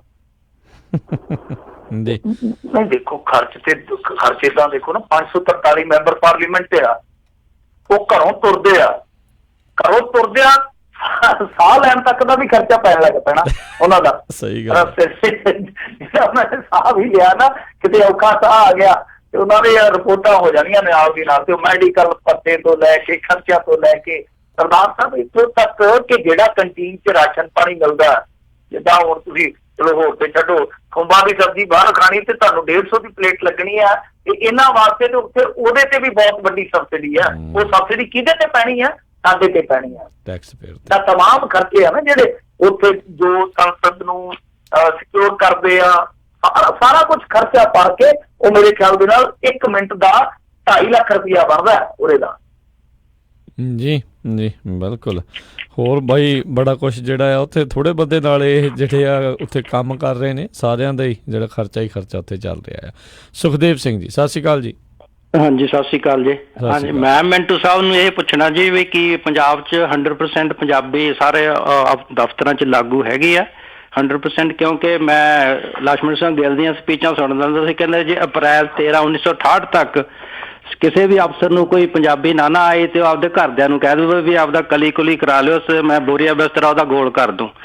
ਤੇ ਉਹ ਕਹਿੰਦਾ ਵੀ ਆ ਜਿਹੜੇ ਧਰਮ ਦੇ ਠੇਕੇਦਾਰ ਆ ਨਾ 198 ਆਪਣੀਆਂ ਅਮੈਂਡਮੈਂਟਸ ਅਕਾਲੀਆਂ ਨੇ ਦਿੱਤੀਆਂ ਸੀ ਉਹ 'ਚ ਆਪਣਾ ਟੁੱਚਰ ਡਾਉਣ ਨੂੰ, ਵੀ ਅੱਜ ਕੀ ਉਹਦਾ ਹੈਗਾ ਹਾਲ। ਮੇਰਾ ਤਾਂ ਖਿਆਲ ਨਹੀਂ ਵੀ ਪੰਜਾਬੀ ਅੱਜ ਵੀ ਲੱਗੇ 51 ਸਾਲ ਹੋ ਗਏ। ਮਿਹਰਬਾਨੀ ਜੀ, ਧੰਨਵਾਦ। ਨਹੀਂ, ਲਛਮਣ ਸਿੰਘ ਗਿੱਲ ਦੇ ਪਿੰਡ ਦੇ ਵਿੱਚ ਹੀ ਜਾ ਕੇ ਤੇ ਪ੍ਰਕਾਸ਼ ਸਿੰਘ ਬਾਦਲ ਨੇ ਅੰਗਰੇਜ਼ੀ ਸ਼ੁਰੂ ਕਰਵਾਈ ਸੀ ਸਕੂਲਾਂ ਦੇ ਵਿੱਚ। ਇਹ ਆਪਣੇ ਆਪ ਦੇ ਵਿੱਚ ਇਤਿਹਾਸ ਆ। ਖੈਰ ਦੇਖੋ 100% ਛੱਡੋ, ਮੇਰੇ ਖਿਆਲ ਦੇ ਨਾਲ ਜੇ ਤੁਸੀਂ ਬੈਂਕਾਂ 'ਚ ਚਲੇ ਜਾਓਗੇ ਨਾ, ਮੈਂ ਹੁਣੇ ਨਾ ਥੋੜੀ ਦੇਰ ਬਾਅਦ ਰਾਜਕਰਨ ਵੀਰ ਨੂੰ ਨਾ ਇੱਕ ਭੇਜੂਗਾ, ਫੋਟੋ ਖਿੱਚੀ ਆ ਮੈਂ, ਇੱਕ ਫਾਈਨੈਂਸ ਕੰਪਨੀ ਦੇ ਦਫ਼ਤਰ ਦੇ ਅੱਗੇ ਲੱਗੀ ਆ ਉਹ, ਤੁਸੀਂ ਉਹ ਪੜ੍ਹ ਕੇ ਮੈਨੂੰ ਦੱਸ ਦਿਓ ਕਿ ਉਹ ਕਿਹੜੀ ਭਾਸ਼ਾ, ਪੰਜਾਬੀ ਲਿਖੀ ਹੈ, ਪਰ ਸੱਚ ਜਾਣੋ ਤੁਸੀਂ ਕਰਲਾ ਨਾ ਉੱਠੇ ਤੇ ਜੋ ਮਰਜ਼ੀ ਕਹਿ ਦਿਓ। ਸਰਕਾਰੀ ਦਫ਼ਤਰਾਂ 'ਚ ਛੱਡੋ, ਕਿਤੇ ਵੀ ਨਹੀਂ ਹੈ, ਕਿਤੇ ਵੀ ਨਹੀਂ। ਅਦਾਲਤਾਂ ਤੱਕ ਨਹੀਂ ਅਸੀਂ ਪੰਜਾਬੀ ਲਾਗੂ ਕਰਵਾ ਸਕੇ, ਹੋਰ ਦੱਸੋ ਕਿੱਥੇ ਕਰਾਂਗੇ? ਬੈਂਕਾਂ ਦੇ ਵਿੱਚ ਚਲੇ ਜਾਓ, ਜਿਹੜੇ ਨੈਸ਼ਨਲ ਬੈਂਕ ਆ ਉੱਥੇ ਸਾਰੇ ਬੋਰਡ ਜਿਹੜੇ ਆ ਉਹ ਜ਼ਿਆਦਾਤਰ ਹਿੰਦੀ ਅੰਗਰੇਜ਼ੀ 'ਚ ਆ। ਤਾਂ ਦਫ਼ਤਰੀ ਭਾਸ਼ਾ ਦੇ ਜਿਹੜੇ ਉੱਥੇ ਰਜਿਸਟਰ ਆ, ਬੇਸ਼ੱਕ ਉਹ ਪੰਜਾਬੀ 'ਚ ਕਾਲੇ ਕੀਤੇ ਜਾਂਦੇ ਹੋਣ। ਕਈ ਵਾਰ ਬੋਲਚਾਲ ਦੇ ਵਿੱਚ ਹੱਥ ਜੋੜ ਕੇ ਅਗਲੇ ਤੋਂ ਬੋਲਚਾਲ ਦੀ ਜਿਹੜੀ ਉਚਾਬੀ ਆ ਪੰਜਾਬੀ ਵਾਲੀ ਭਰਵਾਉਣੀ ਪੈਂਦੀ ਆ ਕਿ ਭਾਈ ਪੰਜਾਬੀ ਬੋਲਣਾ। ਸੋ ਦਫ਼ਤਰੀ ਭਾਸ਼ਾ ਠੀਕ ਆ ਸਾਡੀ ਪੰਜਾਬੀ ਆ, ਪਰ 100% ਨਹੀਂ ਲਾਗੂ, ਕਿਤੇ ਵੀ ਨਹੀਂ ਲਾਗੂ। 100% ਤੇ ਮਾਫ਼ ਕਰਨਾ ਘਰਾਂ 'ਚ ਨਹੀਂ ਰਹਿ ਗਈ। ਸਾਡੇ ਜਵਾਕ ਵੀ ਥੱਲੇ ਰੁਮਾਲ ਡਿੱਗ ਪਵੇ ਤੇ ਕਹਿੰਦੇ ਮੰਮਾ ਨੀਚੇ ਰੁਮਾਲ ਗਿਰ ਗਿਆ। ਇਹਦੇ ਵਿੱਚ ਤਾਂ ਮਿੰਟੋ ਜੀ ਕੋਈ ਦੌਰਾਵਾਂ ਨਹੀਂ। ਕੁਛ ਕੁ ਵਰੇ ਪਹਿਲਾਂ ਜਦੋਂ ਮੈਂ ਉੱਥੇ ਆਇਆ ਸੀ ਤਾਂ ਪੰਜਾਬ ਐਂਡ ਸਿੰਧ ਬੈਂਕ 'ਚ ਜਾਣ ਦਾ ਮੌਕਾ ਮਿਲਿਆ ਸੀ ਉੱਥੇ, ਤਾਂ ਉੱਥੇ ਜਿਹੜੀ ਕਿਸੇ ਟਾਈਮ ਦੇ ਉੱਤੇ ਦੇਖੋ ਜਿਸ ਦੇ ਵਿੱਚ ਪੰਜਾਬੀ ਪ੍ਰਫੁੱਲਤ ਸੀ, ਬਹੁਤ ਕੁਛ ਸੀਗਾ। ਅੱਜ ਉੱਥੇ ਨਾ ਕੋਈ ਪੰਜਾਬੀ ਬੰਦਾ ਦੀਦਾ ਤੇ ਨਾ ਹੀ ਉਹ ਪੰਜਾਬੀ ਬੋਲਣ ਵਾਲੇ ਦੀਦੇ ਆ, ਤੇ ਉੱਥੇ ਬੋਲਦੇ ਵੀ ਨਹੀਂ, ਗੱਲ ਵੀ ਨਹੀਂ ਜਿਹੜੀ ਉੱਥੇ ਕਰਦੇ। ਛੋਟੇ ਥੱਲੇ ਲੈਵਲ ਤੋਂ ਲੈ ਕੇ ਉਤਲੇ ਪੱਧਰ ਤੱਕ ਇਹੀ ਹਰ ਪਾਸੇ ਹਾਲਤ, ਜਿੱਦਾਂ ਆਪਾਂ ਪਹਿਲਾਂ ਵੀ ਜ਼ਿਕਰ ਕੀਤਾ ਵੀ ਜਿੱਥੇ ਦਾ ਮੁੱਖ ਮੰਤਰੀ ਅੰਗਰੇਜ਼ੀ ਨੂੰ ਤਰਜੀਹ ਦਿੰਦਾ ਹੋਵੇ ਤਾਂ ਉੱਥੇ ਜਿਹੜੀ ਪੰਜਾਬੀ ਲੋਕਾਂ ਨੇ ਸਵਾਹ ਬੋਲਣੀ ਆ, ਲੋਕਾਂ ਨੂੰ ਪੰਜਾਬੀ ਬੋਲਣ ਤੇ ਫਾਈਨ ਹੋ ਰਿਹਾ ਹੋਵੇ। ਜੀ ਬਿਲਕੁਲ, ਸਾਡੀ ਬਦਕਿਸਮਤੀ ਇਹੋ ਆ ਨਾ ਕਿ ਅਸੀਂ ਖੁਦ ਨੂੰ ਹੀ ਪਛੜਿਆ ਮਹਿਸੂਸ ਕਰਦੇ ਹਾਂ ਪੰਜਾਬੀ ਬੋਲਦਾ। ਮੈਂ ਚੰਡੀਗੜ੍ਹ 'ਚ ਜਾਣਾ, ਸਾਡੇ ਮੁੰਡੇ ਇੱਧਰ ਦੇ ਗਏ ਹੋਏ ਜਿਹੜੇ ਆ ਉਹ ਉੱਥੇ ਜਾ ਕੇ ਆਪਣਾ ਲਹਿਜਾ ਬਦਲੀ ਬੈਠੇ। ਅਸੀਂ ਜਦੋਂ ਬੋਲਦੇ ਆ ਤੇ ਸੱਚ ਜਾਣਾ ਧੱਕੇ ਨਾਲ ਹੀ ਅਗਲੇ ਨੂੰ ਪੰਜਾਬੀ ਬੁਲਵਾ ਲਈਦੀ ਆ। ਸਹੀ ਗੱਲ ਜੀ ਜੀ, ਤੇ ਉਹ ਬੋਲਣ ਲੱਗ ਜਾਂਦੇ ਆ। ਕਹਿਣ ਦਾ ਮਤਲਬ ਇਹ ਆ ਕਿ ਕਿਤੇ ਨਾ ਕਿਤੇ ਅਸੀਂ ਵੀ ਗੁਨਾਹਗਾਰ ਆ, ਠੇਠ ਪੰਜਾਬੀ ਅਸੀਂ ਮਾਰ ਬੈਠੇ ਆ ਆਪਣੇ ਹੱਥੀਂ। ਦੂਜੀ ਚੀਜ਼ ਇਹ ਆ ਕਿ ਵੈਸੇ ਤੇ ਚਲੋ ਪੰਜਾਬੀ ਨੂੰ ਕੋਈ ਖਤਰਾ ਨਹੀਂ ਹੈ, ਪਰ ਜਿਸ ਪੰਜਾਬ ਦੇ ਵਿੱਚ ਭਾਸ਼ਾ ਐਕਟ ਬਣਿਆ, ਤੁਸੀਂ ਇਹ ਤੇ ਦੱਸੋ ਕਿ ਅੱਜ ਤੱਕ ਉਸ ਐਕਟ ਦਾ ਉਲੰਘਣ ਕਰਨ ਵਾਲੇ ਕਿੰਨੇ ਅਫਸਰਾਂ ਨੂੰ ਤੁਸੀਂ ਸਜ਼ਾ ਦੇ? ਤੁਸੀਂ RTI ਪਾ ਕੇ ਦੇਖ ਲਓ, ਇੱਕ ਵੀ ਮੇਰੇ ਖਿਆਲ ਦੇ ਨਾਲ ਮਾਮਲਾ ਨਹੀਂ ਹੋਣਾ। 2007 'ਚ ਲਾਗੂ ਹੋਇਆ ਸੀਗਾ, 12 ਸਾਲਾਂ 'ਚ ਇੱਕ ਵੀ ਮਾਮਲਾ ਜਿਹਾ ਨਹੀਂ ਹੋਣਾ। ਪਰ ਮੈਂ ਫਿਰ ਵੀ ਦੇਖੋ, ਪਿਆਰ ਆਪਾਂ ਸਾਰੇ ਹੀ ਕਰਦੇ ਹਾਂ, ਆਪਣੀ ਸਾਰਿਆਂ ਦੀ ਮਾਂ ਇੱਕੋ ਹੀ ਆ, ਆਪਾਂ ਉਹਦੇ ਸੁਪੁੱਤਰ ਆ। ਪਰ ਮੈਂ ਵਾਰ-ਵਾਰ ਇੱਕ ਬੇਨਤੀ ਕਰਦਾ ਹੁੰਦਾ ਕਿ ਦੇਖੋ, ਜੇ ਤੁਸੀਂ ਪੰਜਾਬੀ ਦਾ ਭਲਾ ਚਾਹੁੰਦੇ ਆ ਤਾਂ ਸਭ ਤੋਂ ਪਹਿਲਾਂ ਤੁਹਾਨੂੰ ਇਹ ਰੁਜ਼ਗਾਰ ਮੁਖੀ ਬਣਾਉਣੀ ਪਊਗੀ। ਜਿੱਦਾਂ ਦੇਖ ਲਓ ਕਿ ਅੰਗਰੇਜ਼ੀ ਆ ਜਿਹੜੀ ਅੱਜ ਮਜਬੂਰੀ 'ਚ ਸਿੱਖਣੀ ਪੈ ਰਹੀ ਹੈ। ਕਿਹਨਾਂ ਨੂੰ ਸਿੱਖਣੀ ਪੈ ਰਹੀ ਆ? ਨਾਜਰ ਦੇ ਮੁੰਡੇ ਨੂੰ, ਜਾਗਰ ਦੇ ਮੁੰਡੇ ਨੂੰ, ਉਹਨੂੰ ਵੀ ਜਾ ਕੇ ਬੈਂਡ ਲੈਣੇ ਪੈ ਰਹੇ ਆ। ਸੋ ਕਹਿਣ ਦਾ ਮਤਲਬ ਇਹੋ ਆ ਕਿ ਇਹ ਚੀਜ਼ ਜਿਹੜੀ ਆ ਨਾ, ਉਹ ਤੁਹਾਨੂੰ ਤਰਜੀਹ ਤੇ ਰੱਖਣੀ ਪੈਣੀ ਆ, ਉਹਨੂੰ ਪਹਿਲ ਦੇਣੀ ਪੈਣੀ। ਜੀ ਜੀ ਬਿਲਕੁਲ।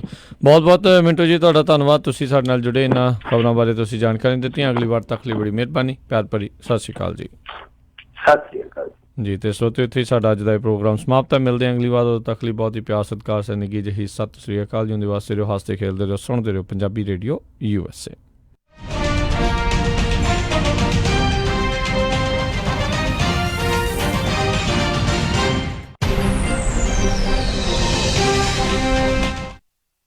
ਜੇਕਰ ਤੁਸੀਂ ਸੈਕਰਾਮੈਂਟੋ ਇਲਾਕੇ ਦੇ ਵਿੱਚ ਘਰ ਵੇਚਣਾ ਖਰੀਦਣਾ ਚਾਹੁੰਦੇ ਹੋ, ਕਮਰਸ਼ੀਅਲ ਪ੍ਰਾਪਰਟੀ ਖਰੀਦਣਾ ਵੇਚਣਾ ਚਾਹੁੰਦੇ